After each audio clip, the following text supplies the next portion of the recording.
مدل‌های قالبی استانداردی تجارت. از خطاها نترسید، از تجربه کردن نترسید، از بسیار کار کردن نترسید. شاید شما چیزی رو به دست نمیارید، شرایط قوی‌تر از شما است، اما تجربه نکنید. برایتان دردناک و رنج‌آور خواهد بود که تجربه نکردید. یوگنی کاسپرسکی. مدل تجارت چی معنی دارد؟ این رو به مثال شرح میدیم. ما در جمهوریمان مهمانخانه شراتون داریم. همچنین مهمانخانه حیات هست. شبکه های این مهمانخانه ها در همه جهان هستند. اما حیات در آغاز سالهای 2000 پیدا شد و شراتون تقریبا 10-20 سال پس پیدا شد. این مهمانخانه ها مدل تجارتی گوناگون دارند. حیات یکی از اولین مهمانخانه هایی است که در کشورهای نادار که اقتصادشان در حال رشد است پیدا شده است. این را میتوان به آسانی شرح داد. در دوره آغاز رقیبان کنکورنتان نیستند و میتوان قطعه مناسب را عادتا در مرکز شهر اشغال کرد.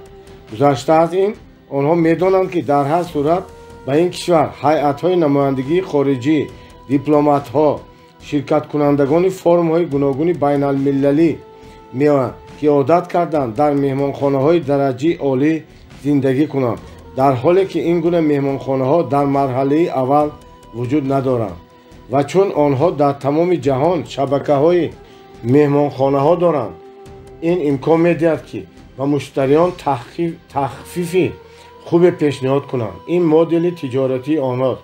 در کشورهای نادار باز کردن مهمانخانه‌های 4-5 ساله‌دار و پس رشد دادن تجارت خود. شراتون این مدل دیگری تجارت است. آنها مهمانخانه‌های خود را در کشورهای باز می‌کنند که اقتصاد استوار دارند. این مدل جهت‌های خوب و ناخوب دارد. به جهت‌های خوب می‌توان کم شدن خطر را نام برد و به جهت‌های ناخوب این خرچ‌های بسیار در مرحله اول می‌باشد. یا مثلا شبکه فروشگاه‌های بزرگی اشان، آنها مدل تجارتی خود را دارند. در روسیه آنها فضای میان بازار یکلخت فروشی و مغازه‌های دانه فروشی را اشغال می‌کنند. به این فروشگاه‌های بزرگ کسانی می‌آیند که بسیار و با نرخی به بازار نزدیک می‌خرند. پیشتر این خریداران به بازار یکلخت فروشی می‌رفتند و امروز برای آنها به فروشگاه بزرگ آمدن خوبتر است، برای آنکه نسبت به بازار در آنجا شرایط براحت‌تر است. سطح خدمتگزاری بلند میباشد و نرخ‌ها تقریبا همان گونه‌اند که در بازارند. واقعا این بازار یکلخت فروشی است، اما به شکل زمانوی است. بسیار نکته‌های از آن چی من به شما میگویم هنوز به شما مفهوم نیستند، اما آهسته آهسته درک میکنید. تجربه و دانش در این کار به شما کمک میرساند. مثلا ما رنگ‌های اساسی را می‌دانیم، اما پرتو رنگ‌ها را بیشتر فرق نمی‌کنیم، اما نازک‌ترین رنگ‌ها را نقاشان فرق می‌کنند. در اینجا چنین است. اگر شما مدتی دراز به تجارت مشغول شوید، پس نازکی‌های این نوع فعالیت را آهسته آهسته درک می‌کنید. مدل‌های تجارتی که در تاجیکستان استفاده می‌شوند. تقسیم کار کلید اداره‌کنی پرثمر است. ثمرناک وابسته کردن، دلگیرانی، فعالیت عالی پرثمر شخص است. استیون کووی. در کشور ما چند نوع مدل تجارتی استفاده می شود. پس از آنکه ما به اقتصاد بازرگانی گذشتیم، بازار خود آنها را آهسته آهسته تشکل داد. این پس از مرحله به نام بازسازی روی داد. معمولا ما از آنچه ما را احاطه کرده است نمونه میگیریم. محیط جهانبینی ما را محض همین گونه تشکل داده است. ما به تجارت چگونه مشغول باشیم، این نشان دهنده درک تجارتی ماست. مثلا مدل یکم، اصلا صاحبکاران خودشان کار میکنند. کرایه متخصصان وجود ندارد. آنها راهبران اداره کننده را تربیت نمیکنند. اداره شرکت را به آن شخصی که بهتر میتواند باور نمیکنند. در جمهوری این گونه کادرها نیستند که با این سطح برای اداره کردن مطابق باشند. سازمان‌هایی نیستند که این گونه مدیران منیجرهای سطح عالی و میانه را آماده سازند. حتی اگر چنین سازمان‌هایی هستند کادرهای از جهت صلاحیت ناکافی آماده می‌کنند. اگر ما کرایه کرده نمی‌توانیم، پس باید که خودمان متخصصان را تربیت بکنیم. در آلمان سازمان‌های ساختمانی هر سال 2% درآمدشان را به مؤسسه‌های آموزشی جدا می‌کنند و کادرهای ضروری را سفارش می‌دهند. در سال نخستین تحصیل 100% وقت دانشجویان برای نظریه صرف می‌شود. در سال دوم خوانش وقتشان 50% برای نظریه و 50% برای تجربه آموزی در شرکت صرف می‌شود. در سال سوم تجربه آموزی برتری می‌یابد. 25% برای نظریه و 75% برای تجربه آموزی صرف می‌شود. و نهایت 100% وقت دانشجویان برای تجربه آموزی صرف می‌شود. این اصول امکان می‌دهد که دسته قوی و پرمهارت آماده کرده شود. ایر آستانه شرکت کلانترین هواپیمایی قزاقستان است. سرنشین لاتچیک‌های خود را آن تقریباً از صفر می‌آموزد. متخصصان آماده را با استثنای موردهای کم به کار نمی‌گیرد. گذشته از این شرکت آموزش را به نظر من در کانادا در پایگاه بوینگ می‌پردازد. پس از ختم آموزش آنها با شرطنامه برای 10 سال به کار پذیرفته می‌شوند. در ادامه این دوره از معاش آنها مبلغی که در دوره آموزش صرف کردند اندک نگاه داشته می‌شود. بنابراین مشکلی کادرها را حتما حل بکنید. اگر شما خود متخصصان ضروری را تربیت نکنید، تجارت شما رشد نمی‌کند. بدانید که صاحب تجارت حرکت بخش اساسی آن است، اما همچنین مانع اساسی آن نیز میباشد. برای آنکه آهسته آهسته لحظه فرا میرسد که او مغرورانه در تنهایی فعالیت کرده نمیتواند، تجارتش را رشد بخشیده نمیتواند. این را میتوانیم چنین شرط دهیم که شخص به سرحد فهمیشی میرسد و دیگر نمیتواند از حدود آن بیرون شود. شما خودتان تجارتتان را اداره میکنید، لیکن یک وقت به سطح میرسید که دیگر به جلب کردن کادرهای نو بالا رفته نمیتوانید. اندازه فهمیش شخص سطح دستاوردهای او را معین میکند. مدل تجارتی ما در این دوره آنچنانی که هست میماند، برای آنکه همه چنین کار میکنند. ما این مدل را میدانیم، با آن کار میکنیم، برای آنکه مدل دیگر را نمیدانیم. بنابراین همدیگر را نسخه برداری میکنیم و محض به همین سبب تجارت بسیار صاحبکاران ما در دوام بیش از 10 سال در یک سطح باقی میموند. مثلا یک مغازه یا یک داروخانه یا یک قهوه‌خانه آنچنانی که بود میماند، چیزی تغییر نمی‌یابد. به این اندیشه های عمومی علاوه می شود. آنهایی را کسانی را که تجارت خویش را وسیع میکنند حریص مینامند، گویا آنها به آن چیزی که دارند قناعت نمیکنند و میخواهند بیشتر پول کار کنند. این مدل تجارتی را بیشتر از 80% صاحبکاران تاجیکستان استفاده میبرند. وقتی شما مستقل کار میکنید، متخصصان را جلب نمیکنید، تجارت شما رشد نمیکند. نخست شما بیش از توانتان کار کرده نمیتوانید.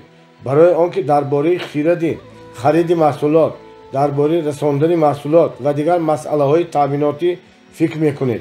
درباره نظارت مالی، باقی مانده های محصولات نیز شما فکر میکنید.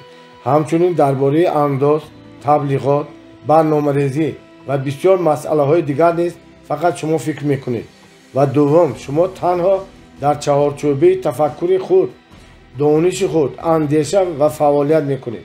این تجارت شما را جدی محدود میکند. همین گونه شما به خود جای کار ساختید میکنید، لیکن اما بیزنس نساخته. واقعا صاحبکاری بیزنس به شما باید کار کند. برای این باید نظام، سیستم ساخت. اگر شما میخواهید مستقلانه تجارت را اداره کنید، پس باید بیاموزید. آموزش نیست، زحمت است. نقشه 6 در اینجا در مابین شما باید تأمینات، کارمندان، مارکتینگ، استحصالات، حسابرسی، نظارت، مالیات، таблиғот, фурӯш. ҳамаи инро як худатон дар ӯҳда доред. кадом далел гувоҳӣ медиҳад ки ба шумо устод лозим аст? бингаред, дар ҷаҳон ягон қаҳрамони варзиш нест ки бемураббӣ натиҷаи бузурге ба даст оварда бошад. дар ҳама ҷо барои ҳама чиз устод лозим аст. устод роҳи ба комёбӣ расидани шуморо кӯтоҳ мекунад, вақт ва пули шуморо сарфа мекунад. ин вазифаи аслии устод аст. агар шумо барои расидан ба мақсади гузоштаатон хатоиҳо содир карда дар давоми 10 сол бирасед, аммо бо устод ба ин мақсад дар давоми 3 то 5 сол мерасед. кадом нишондиҳандаҳо бозгӯ мекунанд ки ба шумо устод лозим аст? онҳо якчандтоанд. якум, шумо ба сатҳи муайян расидаед ва намедонед ки баъдан чӣ гуна бояд рушд кард. дуюм, шумо ҳама кори имконпазирро анҷом медиҳед. аз субҳ то шом кор мекунед, аммо комёбиҳои зиёд ба даст намеоред. сеюм, шумо мехоҳед боз ба кори дигаре машғул шавед ё мехоҳед бозори нави фурӯши маҳсулоти худро созед. чорум, ба вазъи буҳронӣ афтидед ва намедонед чӣ гуна аз он берун шавед. панҷум, мехоҳед стратегия ё модели тиҷорати ширкати худро тағйир диҳед. шашум, шумо мехоҳед ширкататонро барои баромадан ба бозори ҷаҳон тайёр кунед. ҳафтум, шумо тавре ки муяссар мешавад кор мекунед. низоме, системае нест.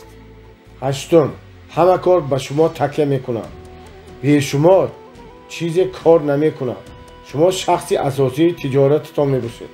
нуҳум, мехоҳед шарикон ё сармоягузоронро ҷалб созед. даҳум, шумо мехоҳед технологияи навро ҷорӣ кунед. агар шумо яке аз ин нишондиҳандаҳо ё нишондиҳандаҳои ба онҳо монандро доред, пас барои шумо пайдо кардани устод ҳатмӣ аст. хонандагони гиромии ман, ба ман бовар кунед, бидуни устод дар масъалаи тиҷорат ҳар як хатоӣ ба шумо хеле қимат меафтад. ман аз ҳамаи ин роҳҳо гузаштаам ва дар ин бора дар ин китоб менависам. ба даст овардани дониш аз он касоне ки аз ин роҳҳо гузаштаанд ва мутахассис шуданд беҳтар ва арзонтар аст. бозор тақозо мекунад ки шумо ҳамқадами замон бошед. як молияшиноси ман ки дар соҳаи бонкӣ солҳои дароз кор карда бо тоҷирони бисёр муошират карда буд, хатоиҳои маро дида чунин гуфт: шахсони сарватманд ройгон доро намешаванд. онҳо ё зиён мебинанд ё ба устодон пардохт мекунанд. дар мавриди аввал бошад ва на ҳама сарватманд мешаванд. анатолий данилов. модели дуюм, бисёр шахсон ба кишварҳои дигар мераванд. дар он ҷо ягон муассисаҳои истеҳсолкунандаро пайдо мекунанд, мувофиқа мекунанд ки дар тоҷикистон намояндаи онҳо мешаванд. пас маҳсулоти онҳоро ба мо меоранд ва дар ин ҷо мефурӯшанд. ин моделро дар мо бисёр касон таҷриба мекунанд, пешрафта мешуморанд. воқеан ин боиси он шудааст ки дар бозори дохилии мо бисёр рақобат, конкуренсия пайдо шудааст ки ба ҳамдигар халал мерасонанд. бинобар ин дар бозор маҳсулоти аз ҳад бисёр пайдо шудааст. ҳамзамон даромади мардум поин меравад, қобилияти харидорӣ паст мешавад. ин модел вақте ки муҳоҷирони мо пули бисёр интиқол мекарданд, кор мекард. тиҷорат низ бар ин маблағҳо устувор буд. аммо имрӯз ин модел сатҳи шоистаи даромадро таъмин карда наметавонад. муддате метавон бо ин модел кор кард, аммо зуд ё дер он аз кор кардан боз мемонад. бинобар ин бояд дар бораи моделҳои нави тиҷорат андеша кард. моделҳое ки комёбӣ ва рушди иқтисодиро дар марҳалаи кунунии рушд кафолат медиҳанд ва барои ин талаботи кишварҳои дигарро омӯхтан лозим аст.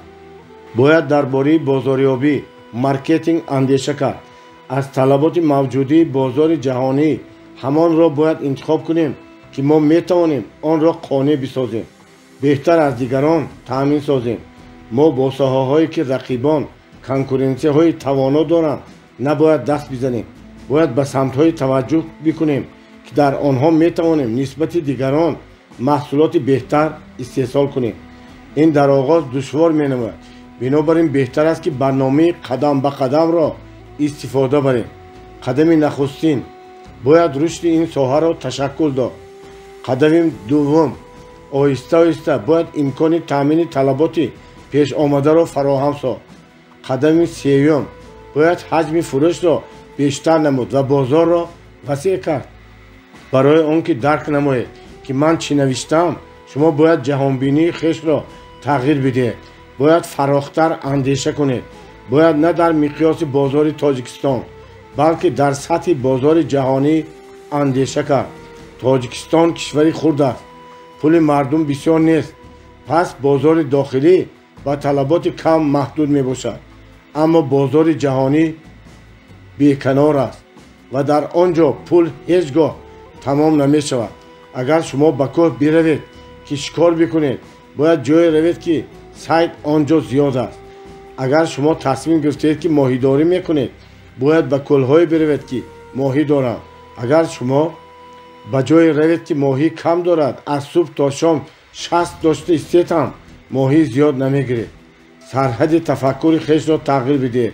ما به این موضوع باز برمیگردیم. کسی که به کار آغاز میکند و آن چیزی را که من در اینجا نوشتم اجرا میکند، از آنانی که در سالهای 92 قرن گذشته کارشان را آغاز کردند پیش میگذرد. بنابراین نگران نباشید. اگر شما در آن سالها کاری را انجام داده نتوانستید یا امکانیت نداشتید، امکانیت ها امروز نسبت به آن دوره خیلی بسیارند. مدل سوم، تجارت سالهای 90. این چی معنا دارد؟ شاید شما کسانی را میدانید که تجارت را از یک قهوه‌خانه آغاز کردند. پس اندکی کار کرده در پهلوی آن نقطه شستشوی اتومبیل و پس در طبقه بالا مهمانخانه، جای بازی بیلیارد و غیره باز کردند. در مجموع همه این 500 یا شاید $1000 درآمد می‌دهد. برای آنکه آنها بیشتر خالی‌اند یا ثمره بخش کار نمی‌کنند. برای چی چنین روی می‌دهد؟ شما خودتان نمی‌توانید همزمان مخصوصا در آغاز فعالیت همه این مؤسسه ها را اداره کنید و در تمام این ساحه ها متخصص باشید. بنابراین یک نوع تجارت را انتخاب بکنید و مهارت اداره کردن آن را تا سطح کسبی برسانید و جریان را تا سطح اتوماتی رسانید و پس وسیع کنید. نخست در سطح محلی، پس در سطح ناحیه و سپس در مقیاس کشور کار بکنید. شاید بعداً شما میتوانید به سطح بین المللی برید و شرکت های مشهور بنگرید. نایک، ادیداس، کوکاکولا، پیپسی کولا، شبکه مهمانخانه های حیات، شبکه قهوه‌خانه های ستاربکس، شبکه طربخانه های مکدونالد و غیره. کوشش بکنید که این کار را چنانه که لازم است انجام بدهید و آن چنانه که میتوانید یا خود میشوید. مدل چهارم، مدل اداره خویشاوندی. استفاده کنندگان این مدل تجارت در شرکت خویشاوندانشان را گرد می آورند. خویشاوندان شاید در این کار چیزی را نمیفهمند، اما برای برخی کسان این اهمیت ندارد. بله، این خیلی خوب است که به خویشاوندان و نزدیکان کمک میکنید، اما اگر آنها در این کار چیزی را درک نکنند، شما مفلس خواهید شد. در این ساحه به شما کارمندان کسبی لازمند که تجارت شما را پیش برند. در این مورد داستان جالبی است.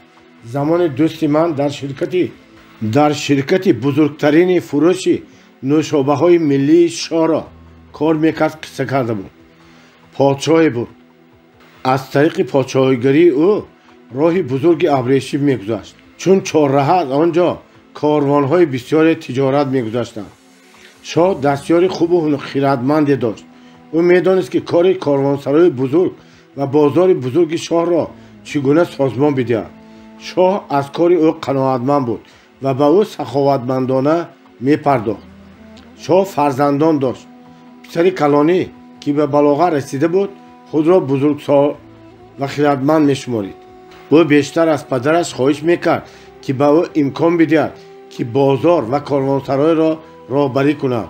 اما شاه جوانی و بی تجربگی پسرش را دلیل آورده خواهش او را رد میکرد. بنابراین پسر شاه به دستیار پدرش рашк ва ҳатто нафрат мекард.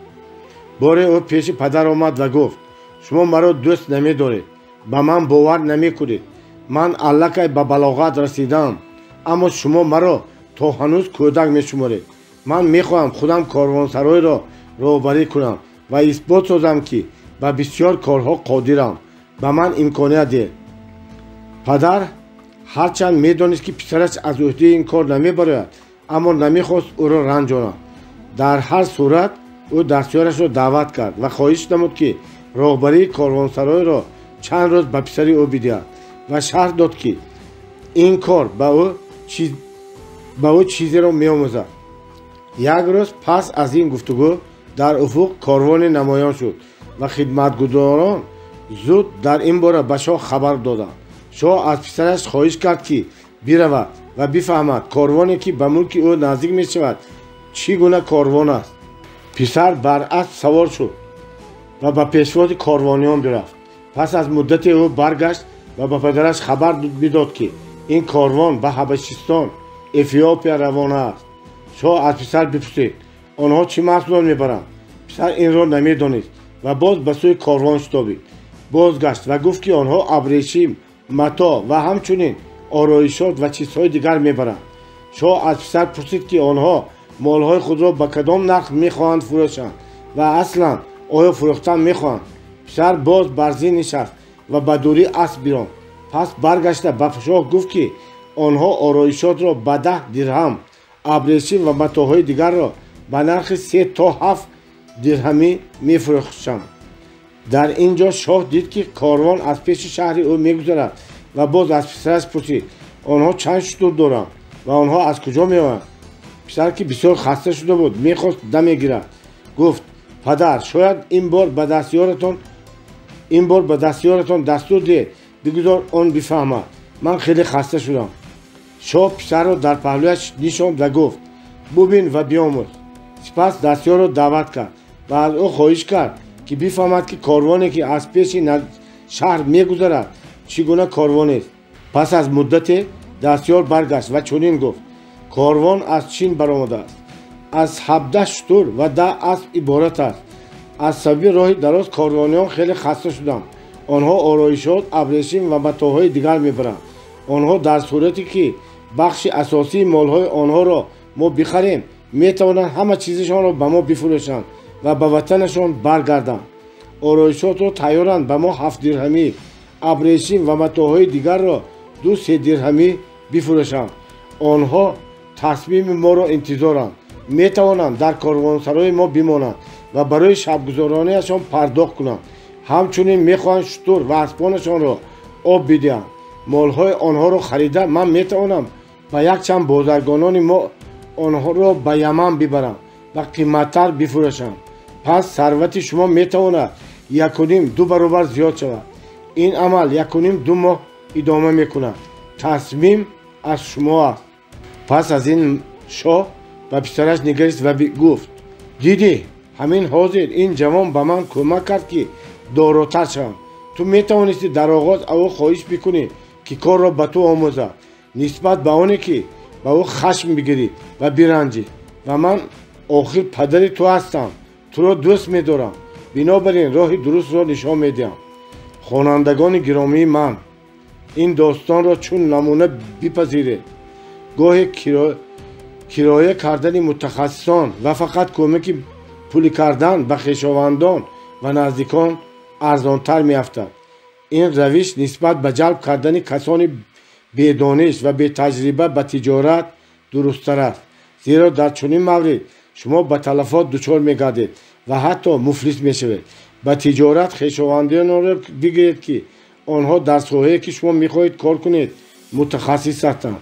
дар атрофи худ мутахассисонеро гирд оваред ки арзишҳояшон ба арзишҳои шумо монанд аст. бояд модели идоракунии хешовандиро бо модели идоракунии касбӣ иваз кард. модели панҷум: тоҷикони нав. пул ҳамеша имкониятҳои нав фароҳам меорад, аммо на ҳар кас медонад ки ин имкониятро чӣ гуна бояд истифода кард. масалан, соҳибкороне ки тиҷораташон ба даромад овардан оғоз кардааст, онҳо пулро аз тиҷорат берун мекунанд ва хонаҳои пурҳашамат месозанд, ҷашнҳои арӯсӣ шукӯҳманд баргузор мекунанд ё ҳама чизро пайҳам мехаранд. аммо тиҷорат гоҳе рушд мекунад, гоҳе дар як ҷо меистад ва дар давраи буҳронӣ даромади ба даст омада метавонад паст шавад. ин монанди обу ҳаво ҳамеша тағйирёбанда аст ва дар давраҳои мушкилот агар шумо пули нақд надошта бошед ё фонди захиравӣ надошта бошед, муфлис мешавед. барои он ки тиҷорат маблағгузорӣ намегардад, он ҳанӯз рушд накардааст ва ба таври кофӣ устувор нашудааст ки монеаҳои пешомадаро рафъ намояд. норасоии маблағ. тиҷорат бештар бо сабаби норасоии маблағ амалан рушд намекунад. ба ин сабаб сифати маҳсулоти шумо шояд бад аст. масалан, барои анҷом додани тиҷорат $10,000 лозим аст, аммо шумо дар киссаатон $5,000 доред ва шумо мехоҳед ки ҳиллае бикунед то аз ин вазъ берун оед. вале вақте норасоии маблағгузорӣ рӯй медиҳад, шумо ё муфлис мешавед, ё бароятон мушкилоти молӣ пеш меояд, ё ночор аз банк ё касе бо шартҳои вазнин фоизи бисёр қарз мегиред.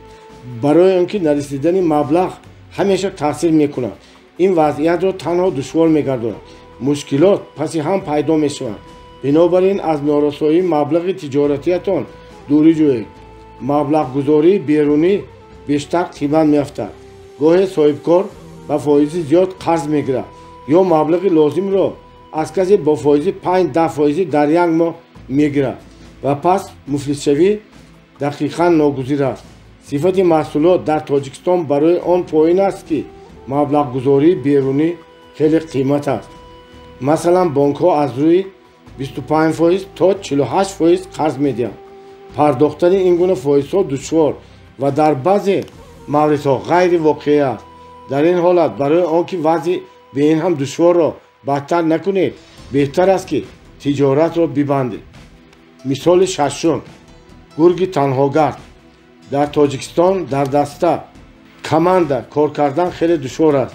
аслан танҳо тиҷорат мекунанд. барои он ки бо шарикон бештар мушкилот пеш меояд, бояд ҳама масъаларо мувофиқа кард, бояд ба ҳамдигар гузориш дод. ба шарик мувофиқа накарда наметавонӣ аз хазина пул бигирӣ. яъне сабаби асосӣ он аст ки шахсон ончунон ки бояд наметавонанд идора кунанд. дар ҷумҳурии мо шарикӣ ҳамроҳкор кардан амалан таҷриба намешавад. мо бо сабабҳои гуногун ба ин модел кор намекунем.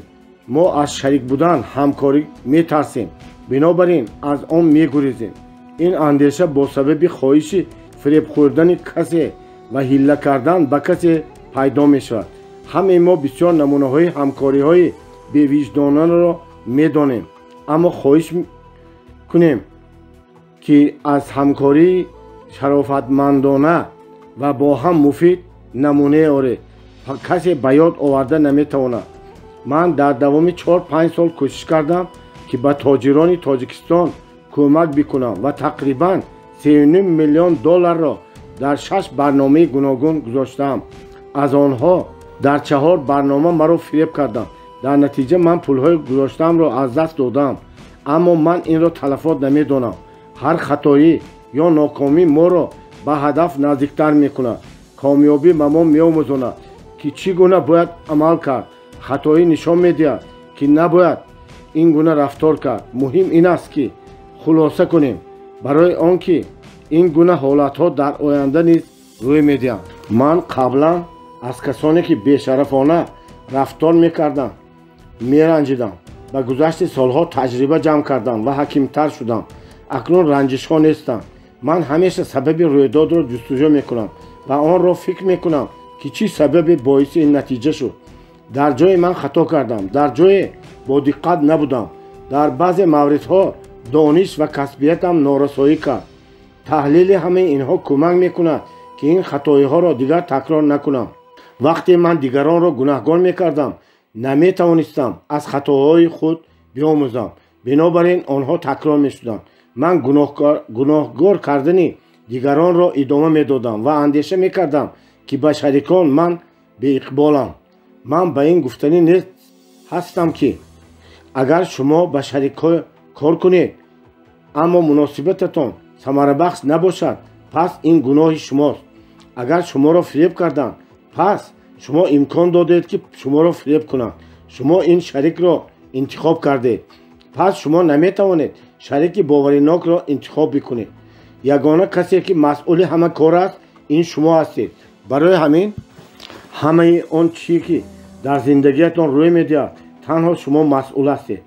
маро ҳамшаҳрионам бисёр фиреб карданд. бо вуҷуди ин ман он нигоҳамро ки зиндагӣ бароям омӯхтааст иваз намекунам.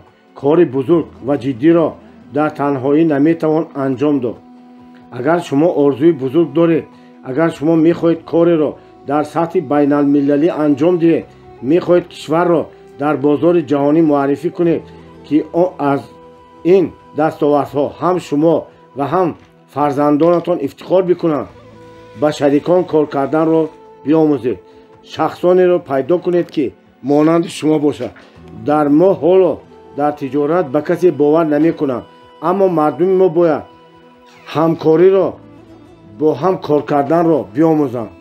масъала он нест ки шарикӣ ҳамкорӣ бефоида аст. мо танҳо бештар шариконро нодуруст интихоб мекунем. мо намедонем ки ин корро чӣ хел дуруст анҷом диҳем. дар бораи он ки чӣ куна бояд шариконро интихоб кард, мо баъдан мегӯем. ҳамватанони гиромӣ, дар бораи моделҳои дигаре ки метавонанд рушди тиҷорати шуморо ташаккул бидиҳанд, метавонед дар давраҳои омӯзишии мо ки маркази рушди инсон само баргузор мекунад огаҳӣ пайдо бикунед ва ҳамчунин дар давраҳои устоди моҳир мастер класс барои соҳибкорон ки дар кишварҳои гуногун баргузор мегарданд ширкат бикунед ва дониш биомӯзед. инсони хуб пас аз хеш ёдгоре мегузорад. чунон кор бикунед ки натиҷаҳои ба дастовардии шумо пас аз шумо боқӣ бимонанд. бигузор дастовардҳо ва натиҷаҳои шумо пас аз шумо 100 сол бимонанд. некӣ кӯмак мекунад ки инсон пас аз маргаш бизияд. воқеан шахси сарвандманд бояд барои 500 сол стратегия дошта бошад. ӯ бояд низоми устувореро бисозад ки тавонад бо наслҳои ояндаи хеш мерос гузорад. низом бояд қобили зистан бошад ки бидуни шумо ҳам рушд кунад. кори нек бикунед ки пас аз шумо боқӣ монад. ба фарзандонатон на танҳо сармоя ва тиҷорат, балки номи нек гузоред. қазоқон зарбулмасале доранд. номи неки падар барои писари ҳарҷогард 40 сол хизмат мекунад. рӯзгоратон ба дарозо бикашад ва бигузор номи шумо асрҳо зинда бимонад. даста команда бисоз. шахсони хиратманд касоне ҳастанд ки бо шахсони аз худ хиратмандтар кор мекунанд. роберт киёсаки. агар хоҳӣ ки зуд биравӣ, танҳо бирав, ва агар хоҳӣ ки дур биравӣ, даста бисоз. ва шумо чунин менамояд ки барои ташаккули даста вақти зиёд лозим аст. бинобар ин гумон мекунед ки танҳо метавонед зудтар натиҷаеро ба даст оред, аммо воқеан дар ин маврид шумо зуд оғоз мекунед ва ҳамчунин зуд ба поён мерасонед. шумо зуд хаста мешавед ва метавонед зуд варшикаста шавед. агар шумо хоҳед ки тиҷорататон барои муддати дароз рушд бикунад, пас бояд даста бисозед. дастаро бар усули муайян ташаккул медиҳанд. масалан, агар шумо танҳо кадрҳоро фурӯшанда, борбар, мудир ва ғайра кироя бигиред, ҳанӯз ин даста нест. ин гурӯҳи шахсон ҳайати кормандон мебошад. барои он ки муайян бикунед ки шумо дастаро ташаккул додед, бояд ба як пурсиш посух диҳед. агар ман набошам, тиҷорати ман чанд муддат идома мекунад? яъне бе ман он чанд муддат метавонад вуҷуд дошта бошад? дастаро чӣ гуна бояд созмон дод? дар оғоз ба пурсиши дигар посух диҳед. оё чунин садо медиҳад: шумо чӣ мехоҳед созмон диҳед? ҳайати кормандон, даста ё банда? вақте ман ин саволро ба ширкаткунандагони тренинг додам, посухҳо гуногун буданд. касе ҳайати кормандонро интихоб мекард, касе бандаро ва касе дигаре дастаро. воқеан барои он ки интихоб бикунӣ, бояд тафовути онҳоро дарк кунӣ. ҳамон همه این گروه ها هدف، استراتژی و حتی ایدئولوژی دارند. دسته چیزی را دارد که دیگران ندارند. ارزش های عمومی موجود است. فرقیت دسته از بنده و هیئت کارمندان در همین است. آخر شخصانی که در یک قایق هستند نمیتوانند در یک وقت به سمت‌های گوناگون شنا کنند. بنابراین اگر شما تا شخصانی را که با شما ارزش‌های یخیله نداشته باشند پیدا نکنید، دسته ساخته نمیتوانید. تنها در موردی که هیئت کارمندان دارای ارزش‌های عمومی میشوند آن به دسته تبدیل می‌یابد. ارزش‌های عمومی نشان دهنده‌های اصلی آن است که شما دسته را تشکل دادید.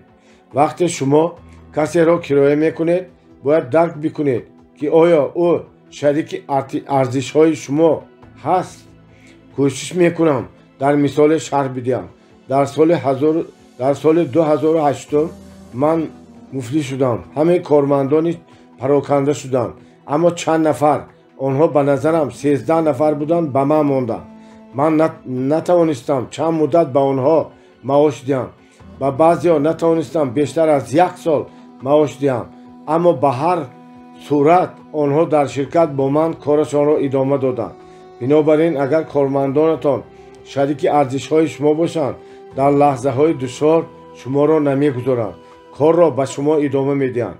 اما وقتی که ارزش‌ها گوناگونند پس این کار برای آنها موقتی است و آنجا تنها برای پول کار میکنند و با پیدا شدن امکانات نخستین اگر به آنها معاش بیشتر داده شود یا شرایط خوبتر پیشنهاد گردد آنها از شما میروند. تنها ارزش‌های عمومی کارمندان را نگاه می‌دارند. بنده وقتی شما اشخاص را به شرکت کرایه میکنید الکی هیئت کارمندان تشکل می‌یابد. آن از متخصصان سمت‌های گوناگون و سطح مهارت گوناگون عبارت است.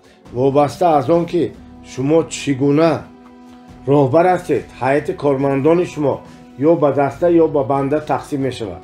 یکی از نشان دهنده‌های تشکل بنده سخنچینی غیبتگوی می باشد. اشخاص از پشت شما غیبت می کنند، آوازهای پند می کنند که آبروی شما را می ریزاند. همین گونه آنها به مقابل شما کار می کنند. باز یک نشانه بنده آن است که آنها رفتارهای ناشایسته و ویران کردن انتظام کار را از راهبران پنهان می کنند. مثلا دیر آمدن، تنفس در وقت کار، غایب بودن در کار و غیره ها پنهان می کنند. همین گونه آنها همدیگر را می پوشانند و این عمل ها خراب کنندند. پس وابسته از آن که شما شرکتی را چگونه راهبری می کنید در داخل هیئت کارمندان شما یا بنده یا دسته تشکیل می شود. باز یک قاعده مهم دیگر این است که اگر در هیئت کارمندان شخصان ناراضی پیدا شوند کوشش کنید که از آنها زودتر رهایی یابید. به یگان تأسف آنها را از کار آزاد کنید که آنها دیگران را گرفتار ناراضی‌هایی نکنند. آخر پمیدارهای پوسیده را از خودی برمیگیرند تا این بیماری به پمیدارهای سالم نگذرد. در اینجا نیز همین گونه است. بنابراین راهبر باید تمام هیئت کارمندان خود را دقیقاً بداند، درون هر کارمند را ببیند.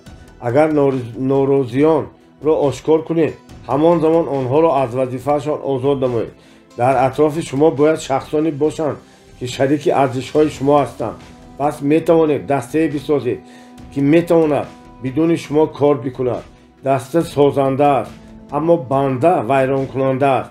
آن منفعت‌های غرضناک خود را دنبال میکند و بنیاد تجارتی شما را برهم میزند. برخی شرکت‌ها برای آن مفلس میشوند که در هیئت کارمندان آنها بنده ها پیدا میشوند. اعضای بنده برای آنکه منفعت گیرند به هم موافقه میکنند. مثلا یکی برای شرکت با نرخ 50 سامانی یک نمونه مواد خام میخرد و دیگر با نرخ 60 سامانی برای آن سند آماده میکند. فرقیت را آنها میان خود تقسیم میکنند. همین گونه آنها شرکت را میدزدند. اگر همه اعضای بنده به این کار مشغول شوند زود یا دیر شرکت مفلس می شود. هیئت کارمندان در هیئت کارمندان همه کار هموار نیست. مثلا اگر یک کارمند بیند که در وقت کاری کارمند دیگری بیکار است به او چیزی نمیگوید برای آنکه چنین می شود که این کار را набояд кард ё касе хоҳиш кунад ки ба ӯ кӯмак намояд, посух медиҳад ки ин вазифаи ӯ нест. ӯ кори худро иҷро мекунад ва намехоҳад машғули кори дигарон бошад. ҳайати кормандон ин гуна аст. ҳамчунин дар ҳайати кормандон метавонанд шахсоне пайдо шаванд ки барои манфиати худашон кӯшиш намоянд. онҳо ба ҳадди кофӣ боақланд ва барои он андеша мекунанд ки таҷриба гиранд, ҳама чизи лозимро омӯзанд. онҳо аз дастаи шумо нестанд. вазифаи гузоштаро анҷом дода онҳо аз ширкат мераванд ва ширкати худро созмон дода рақиб, конкуренти шумо мешаванд. даста ба роҳбарӣ ниёз надорад. он медонад ки барои чӣ кор мекунад. ҳар узви даста дигаронро назорат мекунад ва агар касе дер ояд, ӯро ҳатман мепурсанд ки барои чӣ дер омадӣ ва ӯ дар навбати худ шарм мекунад ки ба даста зиён овард. онҳо вазифаи умумӣ доранд. пас ҳама гуна вайрон кардани интизоми кор ба натиҷаи кори ҳамон даста таъсир мерасонад. шарикӣ, ҳамкорӣ боз як модели хуби дигар ҳаст. ин табдил додани аъзои дастаи худ ба шарик мебошад. ин чунин маъно дорад ки шумо мушкилоти худро бо онҳо дар миён мегузоред. дар чунин ширкатҳо кормандон нисбат ба ширкатҳои дигар муддати дарозтар кор мекунанд. имрӯз дар ҷаҳон бисёр ширкатҳо аз ин модел истифода мебаранд. онҳо ширкатҳои бурӯзовӣ меноманд. шумо бо кормандон ҳамчун маоши устувор маблағи камтарин медиҳед, аммо маблағи боқимондаро ба онҳо чун фоиз аз даромад медиҳед. ман чандин сол аст ки бо ин усул ҳамкорӣ кор мекунам. ман дар солҳои оғоз карда будам ки касе дар бораи ширкатҳои бурӯзовӣ ва моделҳои тиҷорати он чизе намедонист. ман ҳамеша кӯшиш мекунам ки 30% фоидаро ба фонди пардохти кор бидиҳам. дар замони иттиҳоди шӯравӣ ин рақам то ба 26 дараҷа мерасид.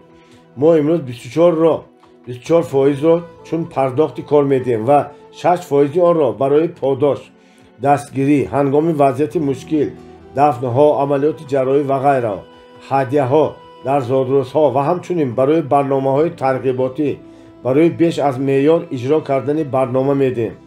24% ки мо ба фонди пардохти кор медиҳем шомили бахши устувор ва ҳаққи амал мебошад. ин усул кӯмак мекунад ки аъзои даста ба шарикон табдил дода шаванд.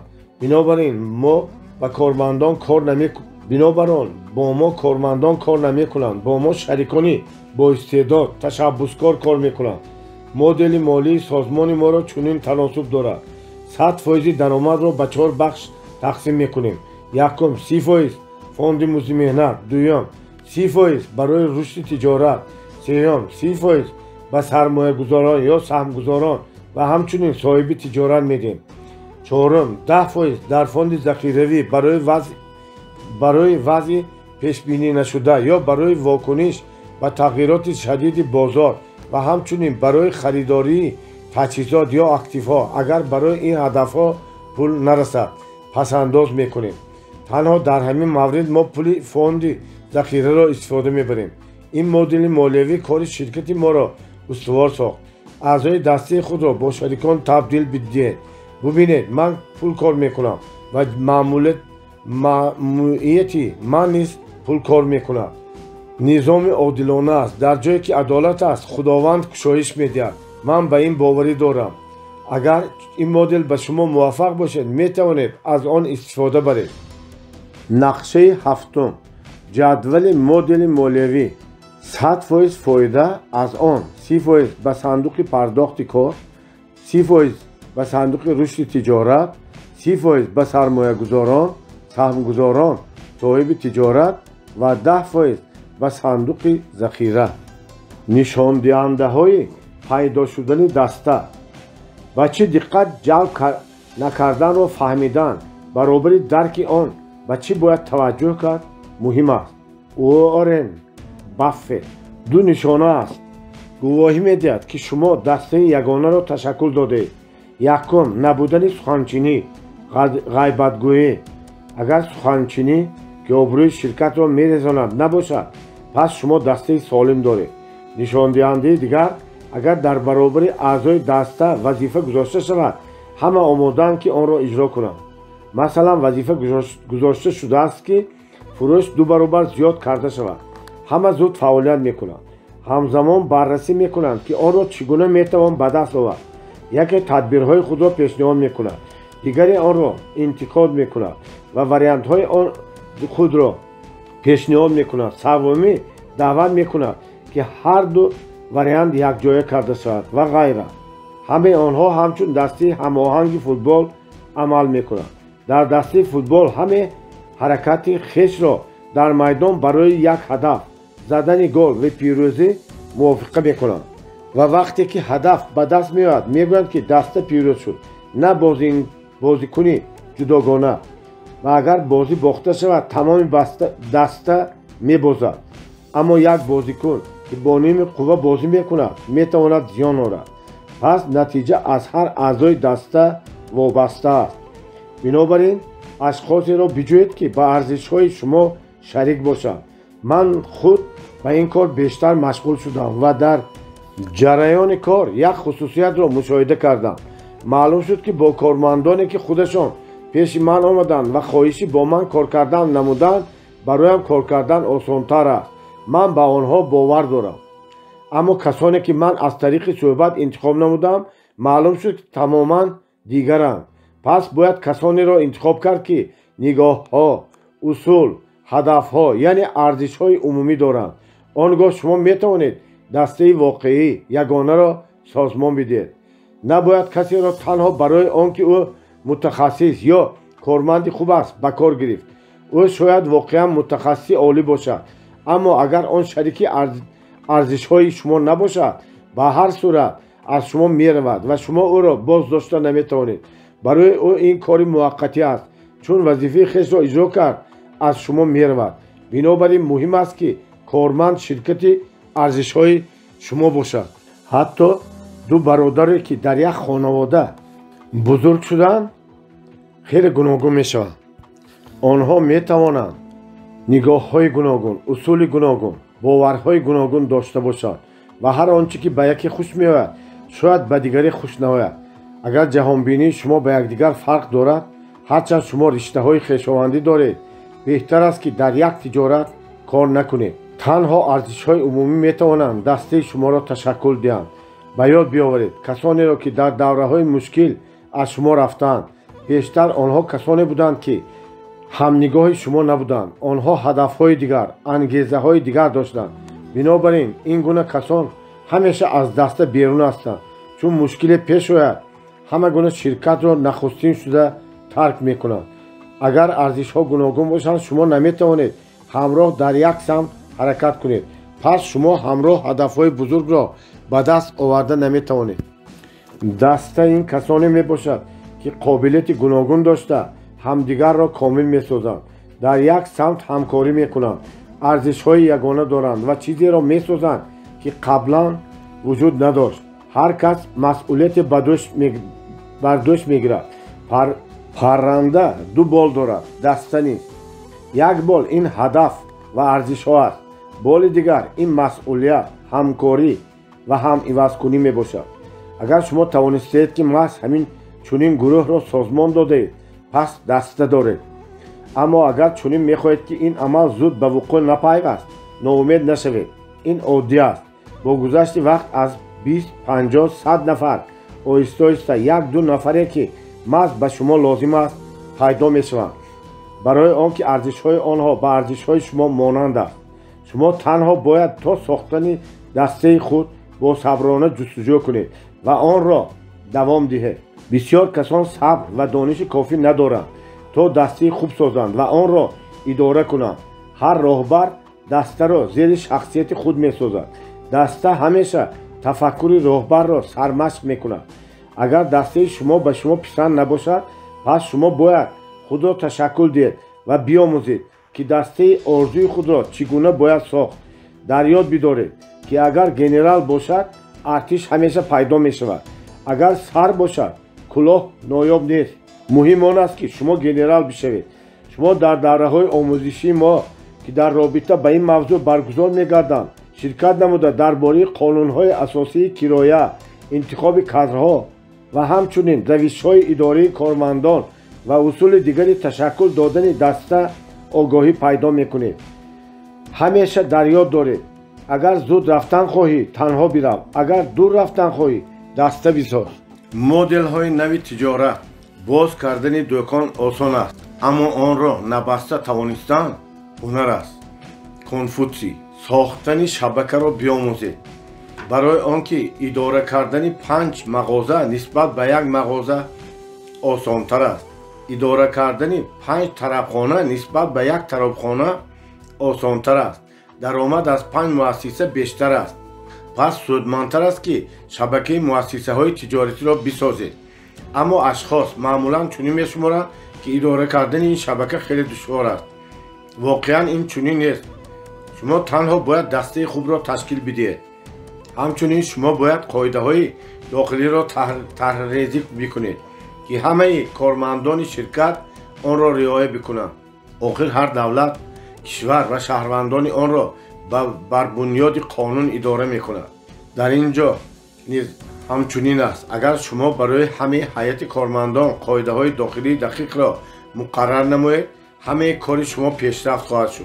در آغاز شما باید ساحه‌ای که میخواهید در آن کار بکنید معین بسازید. پس مقدار مؤسسه های تجارتی را زیاد نموده شبکه میسازید.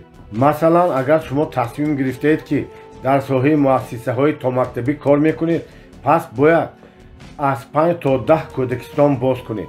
اگر تصمیم گرفتید که به نقطه های شستشوی اتومبیلی مشغول میشوید پس شبکه شستشوی نقطه های اتومبیل را سازمان بدهید. میتوانید در سمت آمیخته نیز کار کنید. مثلا مغازه قسم‌های احتیاطی، نقطه های فروش مواد سوخت باز کردن ممکن است. در این مورد شما پیشرفت میکنید. ما برنامه‌های تجارتی را که در یک ساحه میباشند و همدیگر را کامل میکنند در نظر داریم. و اگر شما نخست نقطه شستشوی اتومبیل را پس قهوه‌خانه باز کنید سپس به تجارت مواد ساختمان مشغول شوید و غیر از این مغازه مواد خوراکی باز کنید پس روشن است که مفلس میشوید. مشکلی اساسی مردم این است که آنها مدل تجارتی نادرست را انتخاب میکنند و همه کار پی هم چند سال مشغول میشوند. اندیشه میکنند که این وسیع کردن تجارت است اما بعدا خسته میشوند و همه را میبندند. این وسیع کردن نیست، این برباد دادن است. این مفهوم ها را آمیخته نکنید. یک شناس من همین گونه رفتار کرد. گاهی به باغداری، گاهی به مواد فروشی، گاهی به استحصالات، گاهی به کانی انگشت مشغول شد و امروز از همه آنها خلاص شدن میخواهد برای آنکه خسته شد زیرا او مدل تجارتی نادرست را انتخاب کرد. بنابراین من همیشه مشورت میدم که یک سمت را انتخاب کنید و به آن حرکت بکنید.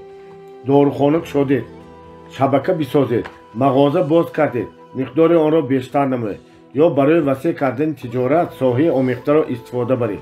مثلا کودکستان ها را با مرکزهای آموزشی تا مکتبی کامل بسازید و قهوه‌خانه را با نقطه های تست تیارکنی خوراکی فرو سازید. یعنی در یک چند سمت های به همدیگر نزدیک آمیخته کار بکنید. نظام سیستم در تجارت همه وقت بروید و کار خود را سازمان دهید. با هر وقت برگشتن هیچگاه دیر نمی شود. بیل گیتس. همیشه نظام بسازید برای آنکه نظام این ترتیب در همه چیز است. نمونه نظام خود طبیعت است. در آن همه چیز مرتب است. روز شب یا تابستان تیرما، زمستان بهار و غیره. رستنی و حیوانات سیاره ما اینها نیز نظام گوناگونند زیرا آنها ساختار خود، دوره زندگی و قانون رشد خود را دارند. اگر در این نظام چیزی از جمله با گناه انسان ویران گردد جهان میتواند نابود شود. انسان نیز نظامی است که به قاعده های جدی خود موجود است و همه گونه ویران کردن این قاعده ها تندرستی او را برباد میدهد. خداوند این گونه نظام ها را بسیار ساخته است. گالاکتیک از جمله آنهاست. حتی لوله آب این نظام آبرسانی است اما آن را انسان ساخته است. در تجارت نیز نظام ساختن لازم است. اگر شما استحصالات داشته باشید پس از تامین کنندگان همیشگی مواد خام میخرید، آن را کارکرد میکنید، محصولات تولید میکنید، با خریداران همیشگی یک لخت خر میفروشید، درآمد را تقسیم میکنید، باز مواد خام میخرید و غیره. همه این عملها باید مرتب باشند تا نظام بدون شما کار بکند. اتومبیل نیز نظامی است که انسان ساخته است. آن فرمان، رول، پدال سرعت، پدال بازداری، ترمز، دستک، ریچک را عوض کردن سرعت دارد. با کمک این عنصرها شما اتومبیل را اداره میکنید. در تجارت نیز مکانیزم های اداره کنی موجودند که ما آنها را عامل کلیدی کامیابی مینامیم. شما باید این مکانیزم ها را هماهنگ و درست بسازید که هر شخص با کمک آنها بتواند تجارت شما را چون اتومبیل اداره کند. تنها در این مورد میتوان گفت که تجارت شما نظام دارد. ثروت همان وقت میآید که شما ساختن نظامی را که به اشتراک شما کار میکنید و درآمد میآورد یاد گیرید. شما میتوانید استراحت کنید، کتاب خوانید، دلخوشی کنید، خوابید، اما نظام باید کارش را ادامه دهد و درآمدی همیشگی دهد. هرچند که این اندیشه‌رانی حالا به شما چندان مفهوم نیست، باید آن را دائم در ذهنتان نگاه بدارید و تدریجاً درک خواهید کرد. سپس شما میتوانید خودتان در تجارت نظام بسازید. میتوان مثال به این مانند را پیدا کرد. مثلا اگر شما اتومبیل خریدید، هر کسی که در مکتب رانندگی تحصیل کرده و حجت رانندگی دارد میتواند آن را راند. چنان نمیشد که ماشین شما محض در مورد به سر فرمان رول نشستن شما حرکت بکند. تجارت خود را نیز باید همین گونه به راه بماند که همه جریان ها زود خود به خود حرکت کنند تا تجارت نوابسته از شما یا یگان کارمند رشد بکند. تجارت را باید چنین سازمان داد که شما آن را اداره نکنید بلکه نظام اداره بکند. در این صورت اگر شما بیمار شوید یا با سبب از کار دور شوید، تجارت شما رشد خود را ادامه میدهد. بنابراین شما میتوانید هر گونه کارمندی را که اندکی این کار را درک میکند به جای خود گذارید و آن تجارت شما را ادامه میدهد. تجارت از کادرها وابسته نمی شود و کسی نمیتواند شما را بترساند.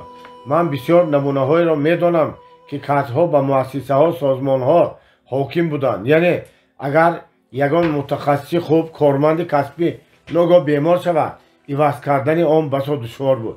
اگر خدای نخواسته او بمیرد یا از کار رود، مدت دراز کارخانه چون پیشین نمیتواند کار بکند و زود آماده کردن چنین کادر امکان ناپذیر است. بنابراین وقتی شما تجارت میسازید، کوشش بکنید که کادرها بر شرکت حاکم نباشند. آنها باید با شرکت باشند و افتخار کنند که با شما کار میکنند.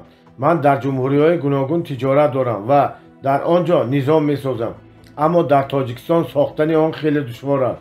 برای آنکه در تفکر مردم ما نقصان‌های وجود دارند که به این مانع میشوند و باید آنها را هدفمندانه آموزیم تا اینکه نقصان‌ها برطرف گردند و در هر صورت بگذار با زحمت اما میتوان این کار را کرد. آدمان همه خوب هستند، اما برای آنها آمادگی بیشتر و ترتیب و نظام قوی لازم است. شریکی، همکاری در تجارت. خود را با کسانی احاطه بکن که تو را به بالا میکشند، چون زندگی پر از کسانی است که میخواهند تو را به پایین بکشند. جورج کلونی. اگر شما شخصا صاحب تجارتتان باشید، پس باید بدانید که در این مورد همه مشکلات صاحبکاری 100% از آن شما خواهد بود. همزمان تجارت خرد خواهد بود، برای آنکه امکان شما محدود است. برای شما پول نمیرسد، وقت نمیرسد، شما نمیتوانید به همین مشکلات همزمان مشغول شوید. بنابراین شما باید فرهنگ تجارتی شریکی همکاری را رشد ببخشید. این بسیار برتری ها میدهد. نخست خطرها را کم میکند. مثلا اگر شما شکست خورید، پس همه پولتان را از دست نمیدید. تصور میکنید که شما با برنامه تجارتی $10,000 گذاشتید و مفلس شدید. در این صورت شما همین مبلغ گذاشته‌تان را از دست میدید و شما دیگر امکان ندارید که باز تجارت را آغاز بکنید. و اگر شما تنها $3,000 بگذارید و مبلغ باقی مانده را شریکان گذارند، پس هنگام ورشکستگی شما $3,000 از دست میدید و برای تجارت دیگر برای شما باز پول باقی میماند. یعنی خطر کمتر میشود. در تجارت چیزی مهمترین نظارت کردن خطرها و آن را то ба ҳадди камтарин овардан аст, на дунбол кардани даромади бисёр мебошад. Дуввум, ин аз байни бурдани мушкилоти норасоии молиявӣ аст. Масалан, шумо агар дар тиҷорат як нафар бошед, пас барои васеъ намудани он ба шумо ҳамеша пул намерасад ва агар шарикон дошта бошед, чунин мушкилот наметавонад бошад, барои он ки онҳо ба шумо кӯмак мекунанд. ҳангоме ки мушкилоти норасоии молиявӣ ба шумо чун шамшири дамок ва тиҷорат ҳамеша ба воридшавии захираҳои молиявии изофӣ ниёз дорад, овезон аст, пас хароҷотҳо ҳамаи даромади шуморо мехӯранд ва тиҷорат наметавонад нерӯ бигирад. пас шумо ночор қарзҳои гарон мегиред ки ин ниҳоят боиси муфлисшавӣ мешавад. ҳамшарикӣ, ҳамкорӣ шуморо аз ин мушкилот раҳоӣ мебахшад. бартарии севум, ин шуморо аз маблағгузории гаронӣ берунӣ раҳоӣ мебахшад. яъне шумо қарзҳои гарон намегиред, зеро норасоии маблағ ҳамеша ба кор вомедорад ва барои шумо роҳи дигар нахоҳад бимонд. ман худ чунин ҳолатро паси сар кардаам ва медонам ки чӣ гуна мушкилот касро ба гӯша меронад. ман он вақт фикр мекардам ки замоне аз ӯҳдаи қарзҳо мебароям, дар ҷои кори иловагӣ мекунам ва онҳоро бармегардонам ва ин гоҳи муяссар мешуд, аммо ба қимати хеле гарон. имрӯз ман дарк мекунам ки худ барои худам мушкилоти зиёд ба миён овардаам. боз як бартарии ҳамшарикӣ ин аст ки имкон медиҳад ки арзиши аслии маҳсулот поин бурда шавад ва ин боиси он мегардад ки он рақобатпазир мешавад. ин бартарии муҳим аст. масалан, шумо маркер истеҳсол мекунед ва донаеро бо нархи $2 мефурӯшед ва рақиб, конкуренти шумо ҳамин гуна маркерро ба ин нарх мефурӯшад, аммо шумо барои он $1 сарф кардед ва рақибатон 50 сент сарф кардааст. дар он сурат кӣ рақобатпазир хоҳад буд? равшан аст ки рақибатон, барои он ки ӯ метавонад нархро поин оварад. ҳатто агар нархро кам накунад ҳам, нисбат ба шумо ӯ бештар пул кор мекунад. гузашта аз ин, шумо як нафар кор мекунед ва ночор ҳастед ки қарзҳои гарон гиред. агар маблағи гардиш нарасад, ин ҳатман ба арзиши аслии маҳсулот таъсир мекунад. он нисбат ба нархи рақибони комёб болотар хоҳад буд. дар он лаҳза шумо дар ин бора андеша накардед. ба шумо чунин менамояд ки дар ҳар сурат даромад ба даст меоред ва ин чунин аст. аммо дар дурнамои дарозмуддат шумо дар ҷои худ боқӣ мемонед, ба пеш нахоҳед рафт. пас аз чанд сол, вақте ки шумо ҳисоб мекунед ки дар ин муддат чанд сомонӣ кор кардед, ин нуқтаро дарк мекунед. пас равшан мегардад ки даромади шумо хеле андак будааст. шумо воқеан пуле кор накардед, аммо рақиби шумо дар як сол нисбат ба 5 соли фаъолияти шумо пули бештар кор кард ва ширкати ӯ рушд мекунад ва бештар нирӯманд мегардад. ин намуна нишон медиҳад ки шарикӣ барои шумо хеле судманд аст. пас шумо дар стратегияи дарозмуддататон бояд тиҷорати шарикӣ, ҳамкориро истифода баред. аз равишҳои аз байн рафтае ки тиҷорати шуморо боз медоранд даст кашед ки ин гуна арзишҳои кӯҳнашуда дар Тоҷикистон васеъ паҳн шуданд. барои кам намудани хатарҳо, тиҷорати шарикиро дар ҳар гуна соҳибкорӣ метавон истифода кард. Билл Гейтс яке аз сарватмандтарин шахсони ҷаҳон аст, лекин танҳо як қисми андаки ширкати сохтааш ба ӯ тааллуқ дорад. ман рақами дақиқро намедонам, аммо медонам ки на бештар аз 5-10% ширкат ба ӯ тааллуқ дорад. дар давоми беш аз 10 сол ӯ сарватмандтарин шахси ҷаҳон шуд. таърихи ҳамаи миллионерҳо ва миллиардерҳоро бихонед, тақрибан ҳамаи онҳо маҳз чунин карданд. Брюс Ли мегӯяд: аз беҳтаринҳо биомӯзед ва шумо беҳтарин мешавед. агар мо бихоҳем ки дар самти пулёбӣ комёб шавем, бояд аз касоне омӯзем ки дар ин соҳа комёб шуданд. агар ҳамаи сарватмандон чунин кунанд, пас чаро онҳоро сармашқ қарор надиҳем? маро рафтори ҳамватанонамон бештар ба ҳайрат меорад.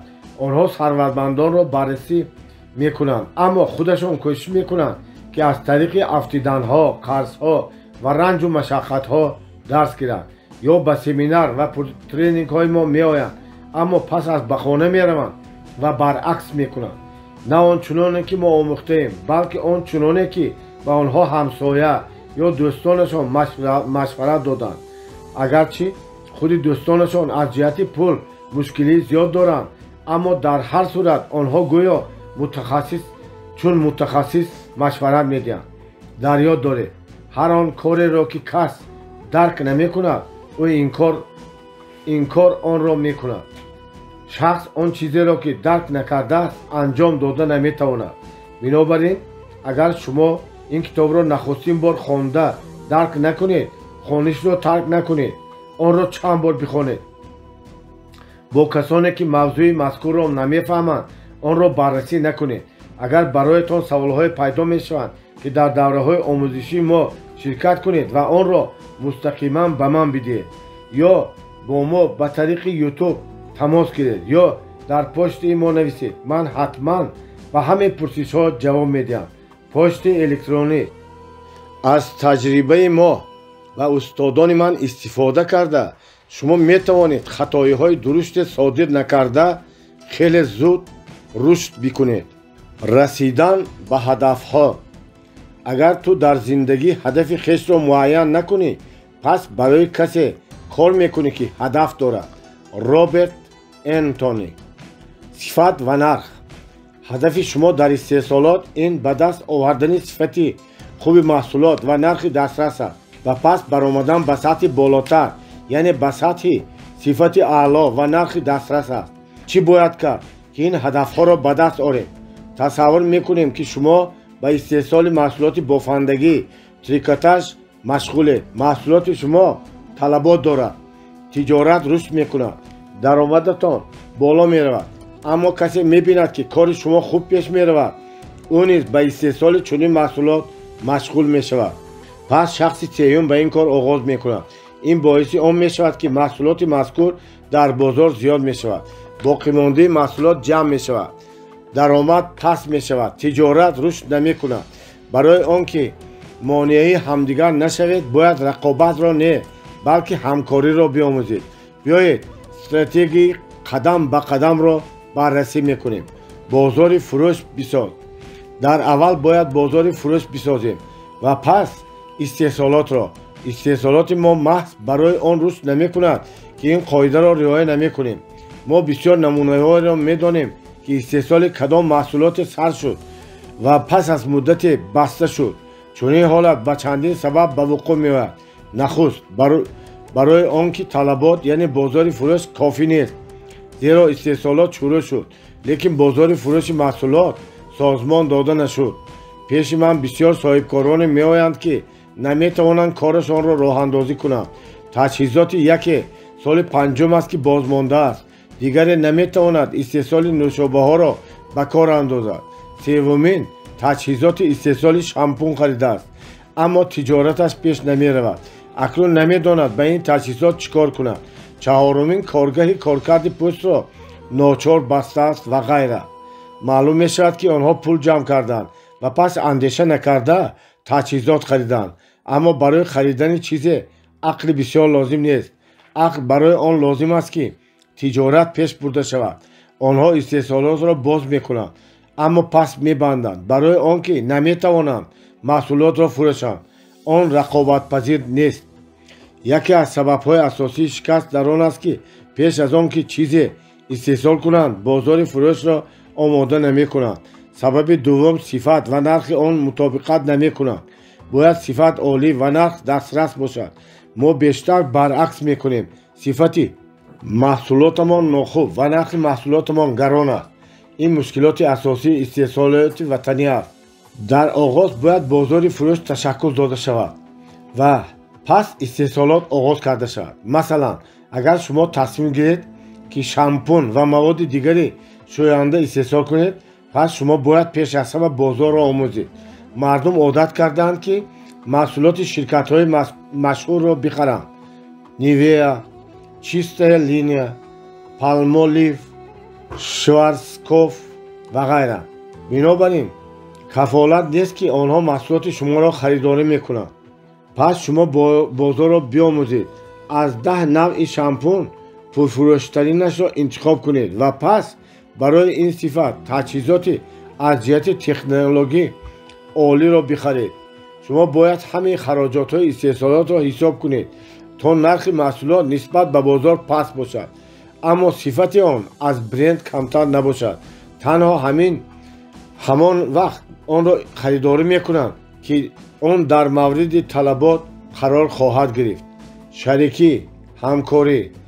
аммо агар ман фақат ба фурӯши ин гуна маҳсулот машғул бошам ва технологияи истеҳсолотро дарк накунам, пас бояд шарике пайдо бикунам ки ин чизҳоро хуб мефаҳмад ва омода аст ки худро ба хатар андохта ин барномаи тиҷоратиро сармоягузорӣ кунад. дар ин сурат хатари ман кам мешавад.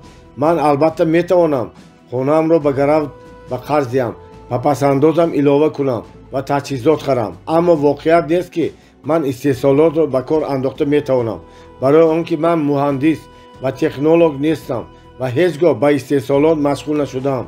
ман фурӯшандаам ва ҷараёни технологиро намефаҳмам. машғулияти ман савдо аст. бинобар ин касеро ҷустуҷӯ мекунед ки ин соҳаро мефаҳмад ва ба ӯ пешниҳод мекунам ки барномаи маро сармоягузорӣ карда шарики ман шавад. шояд ман чунин шахсро пайдо мекунам ва ӯро розӣ мекунам, аммо гоҳе чунин мешавад ки ӯ пул надорад. ман ночор бояд шахси дигареро ҷустуҷӯ бикунам ки ӯ пул дорад ва омода аст ки дар ин кор сармоягузорӣ кунад. ман бовар дорам ки муассисаҳои истеҳсолие ки оҳиста оҳиста баста шуданд, аз они шахсоне буданд ки дар соҳаи тиҷорат ё дар соҳаи хидматгузорӣ кор намекарданд ва дар истеҳсолот ҳеҷ таҷрибае надоштанд. ҳамаи нокомиҳо дар тиҷорат аз набудани дониш ва таҷриба аст. барои он ки дар оянда иштибоҳ накунед, дар ёд доред: дар оғоз бозори фурӯш, сипас истеҳсолот. намуне меорам. дастаи ман соли 5 аст, ба ман пешниҳод мекунад ки чопхона ё нашриёте боз кунам, аммо ман рад мекунам. онҳо кӯшиш мекунанд маро розӣ кунанд, аммо ман розӣ намешавам. воқеан мо барои чоп пули бисёр сарф мекунем. чанде пеш барои ин мақсад чопи китобҳои мо дар Бишкек бештар аз $100,000 ҷудо кардам. имрӯз тақрибан ҳамин қадар маблағ аз ман хоҳиш мекунанд. чунин ҳолат амалан ҳар моҳ ба вуқӯъ меояд ва инҳо пули кам нестанд. аммо бо вуҷуди ин гуна харҷҳои бисёр, ман муддати дароз ин пешниҳодро рад кардам, барои он ки мо ба гузоштани чунин қадам омода нестем. барои он омода нестем ки бозори фурӯш ҳанӯз кофӣ нест, онро бояд васеъ намуд. гузашта аз ин ман ношир нестам, чопкунанда нестам. ман ҳеҷ гоҳ ба ин кор машғул нашудаам. нозугиҳои ин корро хуб намедонам. чанде пеш ман баробари чопхонае ки китобҳоямро чоп мекунад пешниҳод кардам ки бахше аз чопхонаашро ба ман фурӯшад то мо шарик шавем. дар ҷавоб ман пешниҳоди дигар шунидам: ҳамроҳ чопхонаи нав кушоем ва чопхонаи пешин бигузор корашро идома диҳад. ба ин ман албатта розӣ шудам, барои ин он медонам ки ӯ ба ин кор чандин сол аст ки машғул мебошад. нозукиҳои онро аз ман беҳтар медонад. муҳим он аст ки дар ин маврид ман шахсан ба коре ки намефаҳмам машғул намешавам ва барои ман сабуктар хоҳад буд. барои он арзиши аслии китобҳо дар сурати аввал кам мешавад. ҳар корро анҷом додани худи шахс аблаҳӣ аст. дар ёд доред, шумо наметавонед ҳама корро анҷом диҳед. бинобар ин беҳтар аст ки корҳоро тақсим бикунед. масъалаи ду тир. устод ба шогирд тирандозӣ ва камонро омӯхт. онаш ду тир дошт. вақте шогирд нишон мегирифт, устод пешӣ омад ва аз тирдон тири дуввумро гирифт. устод, чаро шумо тири дуввуми маро гирифтед? ман тири дуввум на, тири якумро гирифтам. тири якум хоҳ нохоҳ аз пеши ҳадаф мегузашт. барои чӣ? барои он ки агар ту бидоне ки тири дуввум дорӣ, тамоми нерӯятро истифода намебарӣ. агар бидоне ки фақат як тир дорӣ, он гоҳ бо тамоми нерӯ кӯшиш мекунӣ ки ба ҳадаф бирасӣ. бозорёбӣ, маркетинг дар сатҳи ҷаҳонӣ. бисёр касон барои он комёбии молӣ надоранд ки дар онҳо тарси аз даст додани пул бештар аз шодмонии сарват мебошад. роберт киёсаки. таҳлили бозори ҷаҳонӣ. бозори Тоҷикистон хеле хурд аст. бинобар ин худро ба бозори дохили ҷумҳурӣ мутамарказ насозед, зеро он гоҳ шумо бештар ба мушкилот, душворӣ ва монеаҳо рӯбарӯ мешавед. بهتر است که با یک چند تاجران دیگر متحد شوید و تلاش کنید که به بازار کشورهای دیگر یعنی به بازار جهانی بروید. در آغاز باید استحصال همان محصولاتی را که از خارجه وارد می شود راه اندازی کرد. چگونه باید دانست که محض کدام محصولات را استحصال کرد. رویخط محصولاتهایی را که از گمرک میگذرند گیرید و ببینید که چی را بیشتر وارد میکنند. از اینها چیزی را گیرید که به شما به دلتان نزدیکتر باشد. چیزی را انتخاب کنید که میخواستید عمر خود را برای این کار ببخشید و پس برای استحصال این محصولات تکنولوژی و تجهیزات جستجو کنید. پس از این نقشه تجارتی نویسید و همه چی را حساب کنید. ما خود میتوانیم بازار داخلی همان را از جهت مواد خوراکه و از جهت بیشتری محصولات مورد نیاز مردم تامین کنیم. مسئله را تنها دقیق آموزید که تکنولوژی معاصر و محصولات رقابت پذیر باشد. باید همه محصولات وارد شونده را و محصولات استحصالی خودمان عوض نموده واردات سازی را به تدریج از بین برد. این کار را میتوان با کوشش‌های مشترک همه صاحبکاران انجام داد. باید متحد شد و استحصالات را به کار درآورد. پس از این میتوان به بازار بیکنار جهانی برآمد. بازاریابی سطح جهانی را باید از تحلیل طلبات بازار جهانی آغاز کرد. این کار را میتوان با کمک اینترنت انجام داد و در نوبت اول بازار کشورهای همسایه را آموختن لازم. مثلا در آغاز روسیه، پس چین را انتخاب کردن ممکن است. معین نمودن لازم که مردم این کشورها بیشتر چی را استعمال میکنند. بازار مواد ساختمان، داروها، لباس، مواد خوراکی را آموزید. حجم فروش را آموزید و محصولات مورد نیاز اول را معین کرده شما بیاندیشید که چگونه میتوانید در این بخش سگمنت پیشنهاد نمایید. بهتر است که محصولات طبیعی بدون مواد کیمیایی باشد و این چیز امروز مخصوصا ارزش میدهند و آن همیشه طلبات دارد. کوشش بکنید که تکنولوژی کاملتر را انتخاب بکنید تا ارزش اصلی پایینتر شود. به این وظیفه دقت خود را روانه کنید و شما حتما تصمیم بهترین را پیدا میکنید. تنها باید نشسته اندیشیدن لازم که شما چی را میتوانید به جهان پیشنهاد بکنید. مثلا ما بافندگی خوب داریم، سبزیجات و میوه های از جهت اکولوژی تازه داریم، گوشت و ماهی، سنگ های طبیعی داریم و غیره. همه این چیزهای ما از برکت اقلیم مساعد و طبیعت زیبای ماست. و جستجوی امکانیت ها توجه کنید و شما آن چیزی را پیدا میکنید که با آن مشغول شدن ممنوعیت آور است. کوشش نکنید که زود با حجم بسیار فروشید. بهتر است که اندک مثلا 2 تن بفروشید، اما محصولات با صفت طبیعی و با نرخ خوب بفروشید. طلبات به محصولات طبیعی همیشه می‌افزاید و محصولات طبیعی ارزان نیست. آدمان در تمام جهان امروز به سلامتی خود غمخواری میکنند. بنابراین کوشش می‌نمایند که محصولات از جهت اکولوژی تازه را خرند.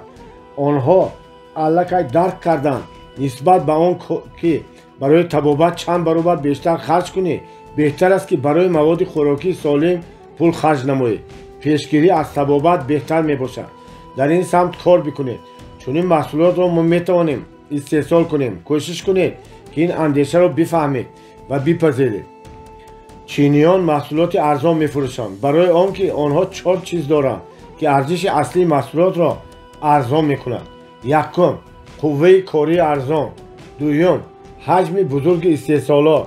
آنها در یک شبانه روز میلیون ها دانه نسخه محصولات گوناگون استحصال میکنند. از این جهت آنها توانا هستند. سوم، عامل وقت. قابلیت کاری آنها خیلی زیاد است.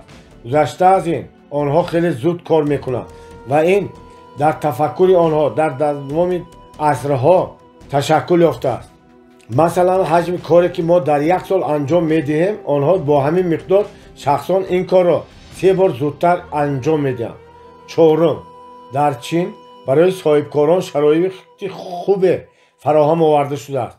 پیدایش جایهای کاری نو همین گونه تامین کرده می شود. تجارت در 5 سال نخست از انداز آزاد کرده می شود.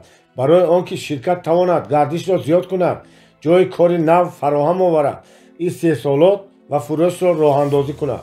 این باعث آن شد که در دوام 5 سال بیشتر از 20 میلیون مؤسسه باز کرده شد.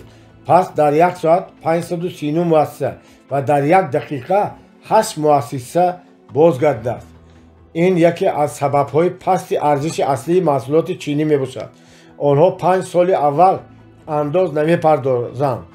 چینی‌ها برتری خود را فهمیدند، درک کردند که میتوانند بازار جهان را با محصولات ارزان و دسترس پر کنند. جهت قوی آنها در این است. همچنین آنها استراتژی درست را انتخاب کردند. نباید هیچ گونه کشفیات کرد. هر آن چیزی که طلبات دارد و خوب فروخته می شود نسخه برداری میکنیم. همه چیز را میکنیم. اساس خواهش استعمال کننده است. همه آنچه را که آنها میخواهند با آن نرخ و با آن صفتی که آنها را قناعت میکند و طلبات خریداران مطابقت میکند میسازیم. با صفت مثال یک سرگذشت را که من یک شاگردم در شهر او شنیده بودم قصه میکنم. با او قسمی زیاد احتیاطی کدام ماشین خارجی لازم بود. بسیار جستجو کرد اما پیدا نکرد. دوستانش که در ناحیه آلای این ناحیه به مرز چین نزدیک است زندگی میکردند با او پیشنهاد کردند که به مرز رود و این قسم احتیاطی را به چینیان سپارش دهد. آنها آخر هر گونه قسمها را ساخته میتوانند. او همین گونه کرد. به سرحد رفت. با مرزبانان محیطی مسئله را فهماند. آنها با کسی زنگ زدند و الکی بیگاه با استاد چینی با او ملاقات کرد. استاد به قسم احتیاطی آوردی او نگاه کرده گفت که میتواند آن را سازد اما حداقل 10 دانه باید سازد. شاگرد من اندکی اندیشه راضی شد. تصمیم گرفت که 1 دانه را خودش میخرد، باقی مانده را میفروشد. قسم احتیاطی را داده آگاه ساخت که در صورت بودن کمترین نقصان او آن را خریداری نمیکند. چینی راضی شد و قسم احتیاطی را که در روزنامه پیچانده شده بود گرفت و گفت که سپارش را پس از 1 هفته در همین وقت میگیرد. با گفت شاگرد وقتی او قسم‌های احتیاطی را در همان روزنامه قرقیزی پیچانده شده گرفت حیرت زده شد. ببینید او نسخه دقیق قسم‌های احتیاطی را خواهش نمود. چینیان نه تنها سپارش را انجام دادند حتی همین گونه روزنامه پیدا کردند. آنها چنین استراتژی را انتخاب کردند. همه آن چیزی را که طلبات دارد باید زود نسخه برداری کرد و به جهانیان پیشنهاد نمود. 2 عامل به فایده چینیان است: نرخ پست و صرفه وقت. همین گونه همه برتری های نامبرده باعث آن شدند که چین به سگانه نخستین اقتصاد جهان وارد شد. ما باید برتری خود را دریابیم و معین سازیم که کدام ارزش را میتوانیم به جهانیان بدهیم. برتری ما امکان استحصال کردن محصولات با صفت طبیعی است. ما باید به محصولات ارزان و نرخ پست تکیه نکنیم برای آنکه این جهت قوی ما نیست. ما نمیتوانیم به این سمت با چین رقابت کنیم. جهت قوی ما این محصولات طبیعی است. ما باید آنها را با حجم کم استحصال بکنیم و با بخش استعمال کنندگان طبقه سگمنت بلندتر محصولات با صفت بفروشیم. سمت ما بازارهای کشورهای همسایه روسیه، قزاقستان، چین و غیره می باشد. این کشورها نمیتونند در این سمت با ما رقابت کنکورنس نمایند. خداوند در این ساحه به ما برتری بزرگ داده است. در روسیه اقلیم امکان نمیدهد. چینیان نمیخواهند که محصولات خودشان را استعمال کنند. بیشتر آنانی که ثروتمند هستند کوشش میکنند که محصولات خوراکی وارداتی را خرند، برای آنکه آنها میدانند که محصولات خوراکی چینی از جهت اکولوژی تازه نیست و برای سلامتی انسان را به نمیسازد. محصولات طبیعی را بسیارتر استحصال کنید و به زبانهای روسی، انگلیسی و چینی سامانه اینترنتی معاصر تحریزی کنید. آنها خودشان آماده از شما خریداری میکنند. من از خداوند سپاسگزارم که دولت ما با دستگیری صاحبکاران و صاحب معارف جدا شروع کرده است. شاید تا این زمان دولت به آن مشکلات مهمتر صلح و آرامش در کشور، تامین امنیت، رشد زیربنا، اینفراستراکتور و غیره مشغول بود. اگر در جمهوری صلح و آرامش باشد حتما رشد و پیشروی خواهد شد. قانونها برای صاحبکاران تدریجا نرم و مساعد می شوند. خود وقت این را تقاضا می کند. بازار وادار می سازد که ما رشد کنیم. وقتی در کشور صلح است تصمیم ها بر بنیاد منفعت اقتصادی دولت و نفع رشد گرفته می شود. وقتی در کشور آرامی نباشد قرارها در بنیاد منفعت های سیاسی دولت گرفته می شود. اکنون که در کشور сулҳу оромиш ҳоким аст, мо метавонем ҳамроҳи давлатамон барои рушди иқтисодамон кор кунем. мо замонҳои мушкилтаринро паси сар кардаем. буҳронҳои душвортарини иқтисодӣ ва сиёсиро паси сар кардаем. мо солҳои 1990, 2007 ва 2015-ро аз сар гузарондем. акнун мо бояд бисабзем. ин хабари хеле хуш аст. ба таърихи рушди кишварҳои тараққикарда бинигаред, ки онҳо низ рӯйдодро чун рӯйдоди мо аз сар гузаронданд. имрӯзи ин кишварҳо фардои мост. имрӯзи мо дирӯзи онҳост. иқтисод бо як сценария рушд мекунад. бинобар ин метавон бо боварӣ гуфт, ки мо хушхабар дорем. баъди аз пушти сар кардани ҳамаи ин рӯйдодҳо танҳо бояд бисабзем ва рушд кунем. ҳеҷ шакке дар ин нест. мо бояд ҳамаи имкониятамонро муттаҳид бисозем ва ҳамаи бартариҳоямонро истифода кунем. дар вазъи мавҷуд аз он чӣ ки мо дорем бояд арзишҳо созем ва дар сатҳи ҷаҳонӣ бозор ташаккул бидем. сифати маҳсулот чизи асосие ки бояд кард, ин таҳия кардани барномаи амал аст ва банди нахустини ин барнома бояд дар бораи ташаккул додани сифати маҳсулот бошад. зимнан ҳамаи он корҳоеро ки ман дар ин китоб гуфтам, мо аллакай кӯшиш мекунем ки дар Тоҷикистон анҷом диҳем. соли 2007 пеши ман соҳибкоре омад. ӯ аллакай чандин сол аст ки ба боғдорӣ машғул буд. аз суҳбати ӯ ман фаҳмидам, ки тақрибан ҳамаи меваҳои парвардаашро ба Русия мефиристодааст. аз он замон дар боғдорӣ пул гузоштам. масоҳати боғро васеъ намуда ман ба ӯ ҳамкорӣ мекунам. асосгузори сулҳу ваҳдати миллӣ, пешвои миллат, президенти ҷумҳурии Тоҷикистон муҳтарам Эмомалӣ Раҳмон ба боғи мо 2 маротиба ташриф оварданд. мо корро аз сохтмони анбори нигаҳдории сабзавот оғоз кардем. онро бо дастгоҳҳои сардкунанда муҷаҳҳаз сохтем. имрӯз мо ширкати номери 1 ҳастем, ки ба Русия мева содир мекунем. аслан мо зардолу мефиристем. мошинҳои мо ҳар баҳор нахустин шуда ба Москав меваҳои тоза меоранд. соли гузашта мо тасмим гирифтем, ки аз таъмини бозорҳо дуртар шуда, барои он ки гоҳе баста мешаванд, гоҳе ба ҷои дигар мекӯчанд. бинобар ин ба устувории ҳамкории онҳо боварӣ нест. тасмим гирифтем, ки ба фурӯшгоҳҳои бузург ва шабакаҳои мағозаҳо бароем. охир мо маҳсулоти табиӣ дорем. он талабот дорад. пас чаро ба ширкатҳои бузурги тиҷоратӣ набарем? дар оғоз дар робита ба фурӯшгоҳҳои бузург пешбиниҳои нохуб буданд, барои он ки онҳо нисбат ба маҳсулоти кишоварзӣ талаботи махсус доранд ва мо дар он замон ба он талабот мутобиқат намекардем. пас мо таҷҳизот харидем ва маҳсулотамонро мутобиқи стандарти Аврупо сохтем ва акнун дар мағозаҳо мебинанд, ки онҳо дар қуттиҳоянд, ба талабот мутобиқанд. ба тасдиқномаи сертификати сифат менигаранд ва бо қаноатмандӣ онро мехаранд. маҳсулот чун ба стандарти Аврупо мутобиқ шуд, 6 шабакаи фурӯшгоҳҳои бузург ба мо тасмим гирифтанд ва пешниҳод карданд, ки меваамонро ба онҳо фурӯшем. мо нисбат ба дигар таъминкунандагон, ки маҳсулоташон нитрат дорад, маҳсулоти тоза ва табиӣ пешниҳод мекунем. бинобар ин маҳсулоти мо талабот дорад.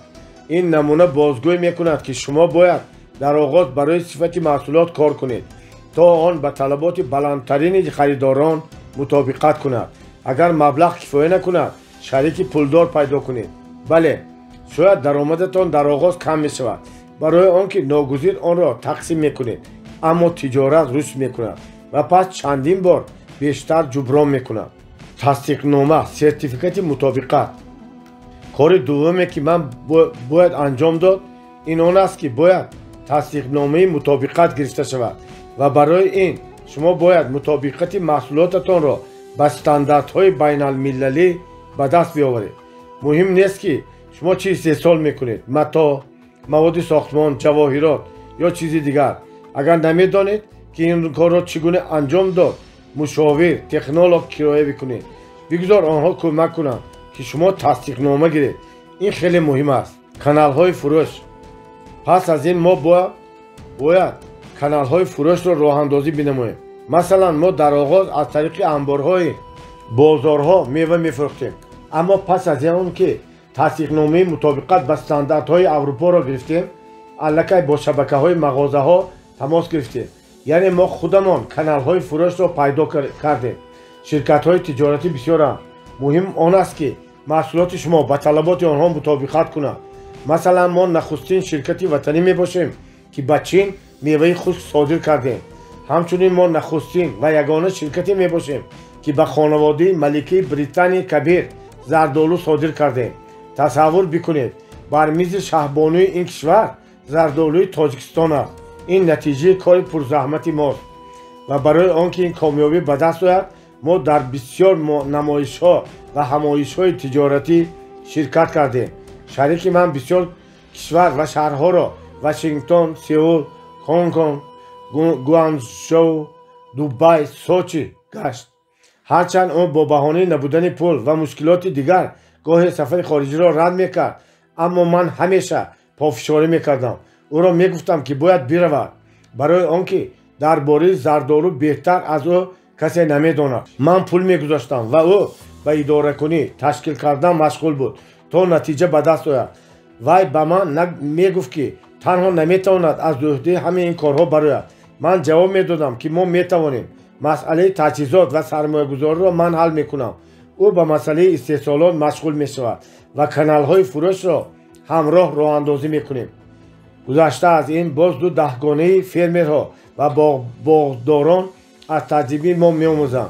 آخر هر سال نزدیک 200 نفر در فروش محصولات ما شرکت میکنند. این کار را مهم است که انجام دهیم. مهم است که به بازار بین المللی راه بیابیم. ضمناً این نخستین شریکی است که من هماهنگ کار کردم. شکر خدا همه کارهای ما پیش می رود.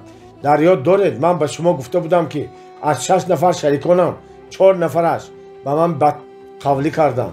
آنها حیله‌گری و فریب کردند برای آنکه به شریکان کار کرده نمیتوانند و تنها با 2 نفر من توانستم کار را خوب سازمان دهم. یکی از آنها همین شریک است که با آن من مشغول میوه فروشی و باغداری می باشم. هموطنان گرامی، شریکان خوب را میتوان پیدا کرد و آنها هستند. آنها را جستجو بکنید. به اندیشه من سبب با شریکان کار کردن نتوانستن مردم ما این نارسایی تجربه و دانش می باشد.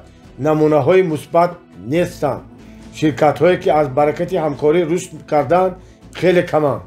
باررسانی، لوجستیک. قدم دیگر این راه اندازی نمودن تأمینات است. اگر شما این کار را نمیتوانید با متخصصان این کار مراجعت کنید. شرکت های تامین کننده و نقلیاتی بسیارند. بنابراین با آنها تنها باید زبان یافت و فهمیدن لازم که آنها این کار را چگونه میکنند.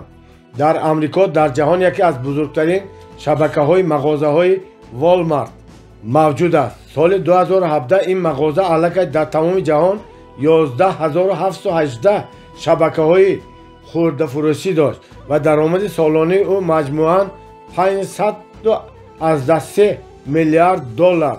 در سال 2016 485.8 میلیارد بود. وقتی من در امریکا بودم با یکی از عضو شورای رئیسان این شرکت صحبت کردم. حتی در جلسه آن نیز بودم. وقتی به من پیشنهاد کردند که محصولات خود را معرفی کنم، من در آغاز زردآلوهایی را که از فروشگاه خود آنها در هر قوطی 5 دانه گذاشته بودند و آنها دادم که بچشند. بعد این زردآلوهای خودمان را دادم. آنها بعد چشیدن حیرت زده شدند برای آنکه میوه های آنها همه از لحاظ شکل و هم از لحاظ مزه مثل پخته به‌طعمند. اما زردآلوهای ما مزه غیرعادی، شیرینی گوارا و بوی گوارا دارند. پس از این چشیدن ها آنها به من گفتند که ما تا امروز اندیشه میکردیم که زردآلو میخوریم، معلوم میشد که این گونه نبوده است. من به آنها همه سند های ضروری، تصدیقنامه صفت را نشان داده شرح دادم که محصولات ما چگونه است و آن برای تندرستی سودمند است. امروز من نمونه های دیگر میوه ها را انتخاب میکنم و چنین فکر میکنم که در مدت نزدیکترین خدا خواهد ما صادرات به امریکا را آغاز خواهیم کرد. بخشی از مردم میاندیشند که به بازار جهانی برآمدن دشوار است. واقعا این گونه نیست. ما در این سمت باید کاری بکنیم. پس نتیجه خواهد شد. آن کسی که محصولات شایسته دارد من میتوانم کمک بکنم که به بازار جهانی برآید. اما من نمیخواهم به کسانی یاردم دهم که به کلوب های بازی клубҳои шабона ва ба ин монанд тиҷорат машғулам. ба онҳое ки ба истеъмолкунандагон манфиати шоистае намеорам, кӯмак намекунам. ин кори ман нест. ман ба ин корҳо машғул намешавам. ҳамватанони гиромӣ, мардуми мо бо дастгирӣ хеле ниёз доранд. ҷавонони боистеъдоди мо ба дастгирӣ ниёз доранд. ватани мо имрӯз ба дастгирӣ ниёз дорад. лутфан шумо дар соҳаҳое тиҷорат кунед ки битавонед ниёзмандиҳои мардумро бароварда созед. кӯмак бикунед ки мушкилоти шаҳрвандон ҳал шавад. кӯмак кунед ки сифати зиндагии онҳо беҳтар шавад. аз тиҷорате ки ба мардум фоида намеорад, балки зиён меорад, рӯй бигардонед. инҳо бозии лотарея, бозиҳои компютерӣ, нуқтаҳои букмерӣ, клубҳои шабона ва ғайра мебошанд. бе ин ҳам мардуми мо дар вазъи ногувор қарор доранд. ба мардум набояд машғулиятҳои беманфиат ва зиёноварро биомӯзем. охир онҳо пас одат мекунанд. пеши ман гоҳо падару модарон меоянд. онҳо гирья мекунанд. онҳо ин клубҳо, ин нуқтаҳои бозиро лаънат мекунанд. онҳо пеши ман барои машварат меоянд. барои он ки намедонанд ки ба шавҳарон ва фарзандони худ чӣ гуна кӯмак бикунанд, то онҳо аз ин вобастагии кушанда, аз ин васвасаи бозӣ раҳоӣ ёбанд. ин китобро бихонед ва шумо дарк мекунед ки оё шоиста аст ки ба ин кор машғул шуд. лутфан хирад ва истеъдоди худро ба он чизе равона бикунед ки ба мардум нафъ оварад. ба онҳо он чӣ пешниҳод кунед ки воқеан ба он ниёз доранд. чизе ки кӯмак кунад то зиндагии онҳо беҳтар шавад ва онҳо аз шумо қаблан сипосгузор хоҳанд шуд. интихоби стратегия. имкониятҳо худ аз худ пайдо намешаванд. шумо худатон онро месозед. крис гроссер. аз рақобат ва яккатозӣ, монополия ба сӯи ҳамкорӣ. вақте шумо ин нуқтаро дарк мекунед, ба ташаккул додани бозори фурӯш оғоз мекунед. шумо бояд стратегияро интихоб бикунед. то имрӯз дар фазои тиҷорат рақобат ҳукм меронд ва ҳамин соҳибкорон ба ҳам рақиб, конкурент буданд. рақобат. зане ҳангоми хӯроки шом дар хуҷанд ба ман гуфт ки барои ӯ махфӣ нигоҳ доштани сирри тиҷораташ муҳим аст. маълум шуд ки ӯ бо духтараш ба хориҷа сафар мекунад ва аз он ҷо маҳсулот меорад. ӯ ба касе бовар намекунад, танҳо ба духтараш бовар мекунад. инро метавон чунин шарҳ дод ки агар касе аз атрофиён донад ки ӯ аз куҷо ва ба кадом нарх маҳсулот мегирад, пас метавонад тиҷорати ӯро нусхабардорӣ кунад ва ба ин кор машғул шавад. дар ин сурат фурӯш кам мешавад, даромад паст мешавад ва ӯ ночор мешавад ки машғулияти дигарро ҷустуҷӯ кунад. ман ба ӯ шарҳ додам ки ин тиҷорати солҳои 92 мебошад. он замон ҳамин гуна тиҷорат мекарданд. маҳсулоте ки мехариданд ва аз ҳама пинҳон мекарданд, то ҳеҷ кас ин гуна маҳсулотро фурӯхта натавонад. акнун мо ба бисёр маҳсулоти гуногун бар мехӯрем. пироҳанҳои мардона чандин гуна ва наванд ки сари калобатро гум мекунӣ, бо тугмаи сиёҳ, сафед, кисадор ва бекиса. он ҳам аз истеҳсолкунандагони гуногун. аслан нусхабардорӣ аллакай маънӣ надорад. бинобар ин бояд аз стратегияи рақобат ва инҳисор ба ҳамкорӣ гузашт. дар ёд дорам боре маро дар шаҳри хуҷанд барои хӯроки шом даъват карданд. ин дар солҳои 2010 ё 2011 буд. дар он ҷо ман фаҳмидам ки танҳо истеҳсолкунандагони тирезаҳои пластикӣ ҷамъ шуданд. яке аз он нафароне ки маро эҳтиром мекард ва дар тренингҳои ман чандин бор иштирок карда буд, даъват карда буд. ӯ низ коргоҳи истеҳсоли тирезаҳои пластикӣ дошт. ба ӯ муошират карда ман фаҳмидам ки дар шаҳр бештар аз 25 ҳамин гуна коргоҳ фаъолият мекунад. тасаввур кунед, мардуми ин шаҳр тақрибан 175 000 нафаранд. бо мардуми атрофи шаҳр шояд 300 000 нафар мешаванд. пас кадом ҳиссаи бозорро шумо метавонед гиред? дар ҳар сурат ин корро бо сабаби рақобати сахт наметавон кард. ман машварат додам ки равиши дигарро бояд истифода кард. бигузор аз ҷумлаи соҳибони ин коргоҳҳо чанд нафар ба таъмини маводи хом машғул шаванд, то ҳама барои он сафар накунанд ва вақташонро талаф надиҳанд. пас харҷ кам хоҳад шуд. боз чанд муассиса бигузор бозорро тибқи бахш сегмент тақсим кунанд. масалан як ширкат бигузор تنها برای مردمی ثروتمند استحصال بکنند و شرکت‌های دیگر تنها برای خریداران درآمدشان میانه و کم استحصال کنند. کسی در منطقه ها برای فروش شریک پیدا کند، چون در منطقه ها برای استحصال مشغول شدن بیفایده است. بازار فروش خرد میباشد. بعد همه این کارها پیشرفت میکنند، وگرنه آنها طبق قانون جنگل زندگانی میکنند و همیشه قوی سست را از بازار بیرون میسازد. کسی پول بسیار دارد تخفیف میکند و نرخ‌های پست را مقرر میسازد. کسی که به بازاریابی مارکتینگ شناس است میتواند بخش بازار خود را تصرف بکند. کسی که این را ندارد مفلس میشود. اگر شما مشورت مرا با توجه بخوانید درک میکنید که باید از رقابت و همکاری گذشت. دو نفر نسبتا سست میتوانند متحد شوند و نسبتا قوی شوند. همین گونه نسبت به مفلس شدن و بستن تجارت متحد شدن بهتر است. همه جهان به همکاری میگذارد. سال 2009 من شبکه مغازه‌های لباس‌های ورزشی و عطریات را باز کردم. این دوره دشوار بیرون آمدن از قرض‌ها بود. پول همیشه نمی‌رسید و پس من استراتژی همکاری را پیش گرفتم. ما در 3 کشور به ادامه 1 سال 36 مغازه باز کردیم. کارها خوب پیش می‌رفتند، اما برای گردش مبلغی من نرسید و باز مفلس شد. همین گونه وقتی که من به این تجارت به شهر نو آمدم درک کردم که رقابت وجود دارد و ما مجبور هستیم به همدیگر فشار آوریم. بنابراین من به رقیبان احتمالی هم پیشنهاد کردم که شریک بشوند. به آنها شرایط مساعد و فایده بیشتر فراهم نمودم. 70% آنها برای شریکی به من موافقه کردند. در قرقیزستان شبکه مغازه‌های بزرگ چون اشن است که فرونزه نامیده میشود. آنها وقتی که در شهرهای دیگر جمهوری چنین مؤسسه‌ها باز میکردند، من از همین استراتژی را استفاده میبرم. امروز علاقه 28 مغازه بزرگ فعالیت میکنند. آنها در منطقه وارد میشوند و مغازه بزرگ را شریک مینمایند. مردم محلی درک میکنند که چون فرونزه به شهر آنها روشن است که نرخ آنها پایینتر و انواع مالهایشان بسیارتر خواهد بود. بهتر است با شرکت‌های قوی نباید رقابت بلکه همکاری باید کرد. وقتی فرونزه در شهر شما شبکه میسازد، اگر جای و مساحت مغازه شما با استانداردهای آنها مطابقت کند، شما میتوانید همکاریتان را به آنها پیشنهاد نمایید. آخر آنها میتوانند با انواع بسیاری محصولات تامین سازند و اداره کنی ثمره بخش را راه اندازی نمایند.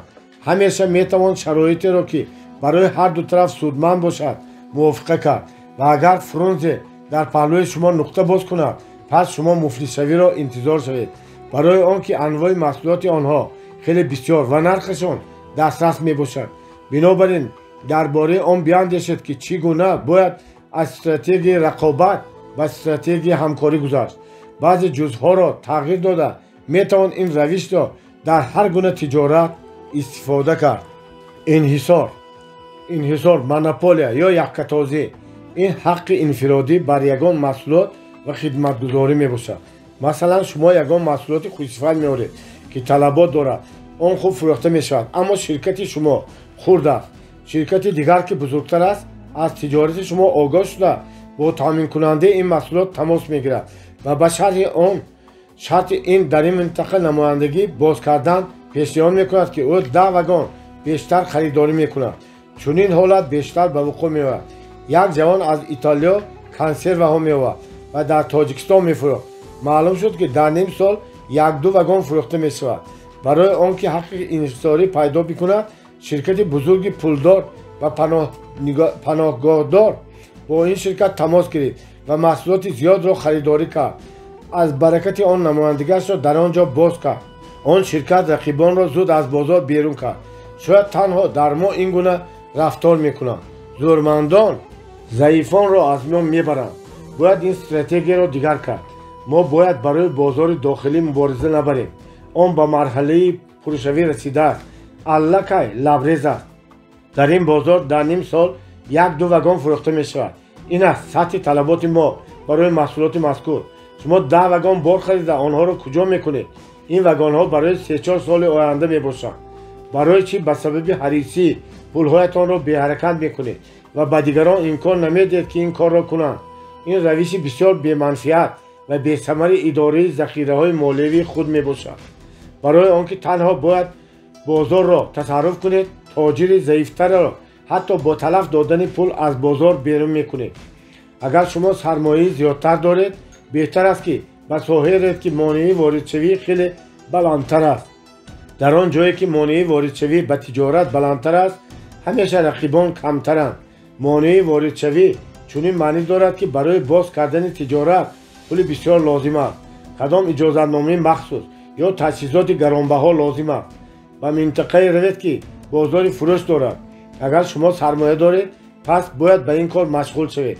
در این حال شما می توانید امکانیت‌های خود را بیشتر استفاده برید و سرمایه‌تان را زودتر افزایید.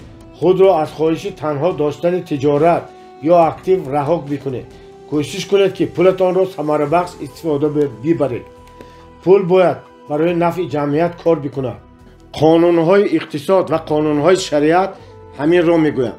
اگر پول همچون بار مرده میخوابد یا ما آن را نادرست استفاده میبریم، این نیز حرام گناه است. انحصار مونوپول خود به خود خصلتی ناعادلانه دارد و قانون‌های شریعت آن را منع میکنند. از خداوند بترسید. من تفسیر قرآن را بشنیدم که آن کسی را که حرام را میداند و میخورد، این چنین معنی دارد که او با خداوند و پیامبرانش جنگ اعلام میکند. حرام این درآمد ناپاک میباشد. من میاندیشم که این فایزهای میباشند که از پول به قرض داده شده گرفته میشوند. پول بیشرفانه. با اندیشه من درآمدی از انحصار به دست آمده نیز حرام است. البته خداوند بهتر میداند و از طریق انحصار شما به کسی دیگر امکان نمیدید که خود لایموت کار کند. بازار باید از رقابت بی‌عدالتانه آزاد باشد. باید به دیگران فشار نآورد. در حال حاضر تاجیکستان به دیگرگونی نیاز دارد. ما باید همراه بر مشکلات عمومی کار کنیم. من چنین می‌شمرم که به همه مؤسسه‌های خرد و میانه باید امکان داد که کار بکنند. اگر آنها بسیار شوند، اقتصاد جمهوری را بالا میبرند. و شرکت‌های بزرگ که ذخیره‌ها و امکانیت‌های بسیار دارند، من مشورت میدهم که به ساحه‌هایی بگذرند که در آنجا تجارت خرد و میانه نیروی کار کردن ندارند. پس آنها به شما رقابت به وجود نمی‌آورند. این برای هر دو طرف خوب خواهد بود و اقتصاد کشور به کوشش عمومی بالا برده می شود. وقتی درباره وطن سخن می رود، اندیشه و بلندپروازی شخصی را دور بگذارید. آن کاری را انجام بدهید که برای کشور ما سودمند است. برای آن که وقتی وضع اقتصادی کشور بهتر می شود، این حتما به همه شهروندان تاثیر مثبت می کند. این برای همه سودمند است. اقتصاد چون حلقه سربسته است. رشد اقتصادی مستقیم یا غیر مستقیم به همه تاثیر می کند. برقراری تجارت خرد و میانه باعث کم شدن بیکاری و تأسیس جایهای کار نو می شود. تجارت شکوفا این ورود پول به بودجه به شکل انداز و حق گمرک است. این درآمد برای بانک ها، تلویزیون و رادیو، نمایندگان تبلیغاتی. این درآمد برای شرکت های نقلیات و مؤسسه های ارتباطی می باشد. این محصولات یا خدمتگزاری برای مردم است.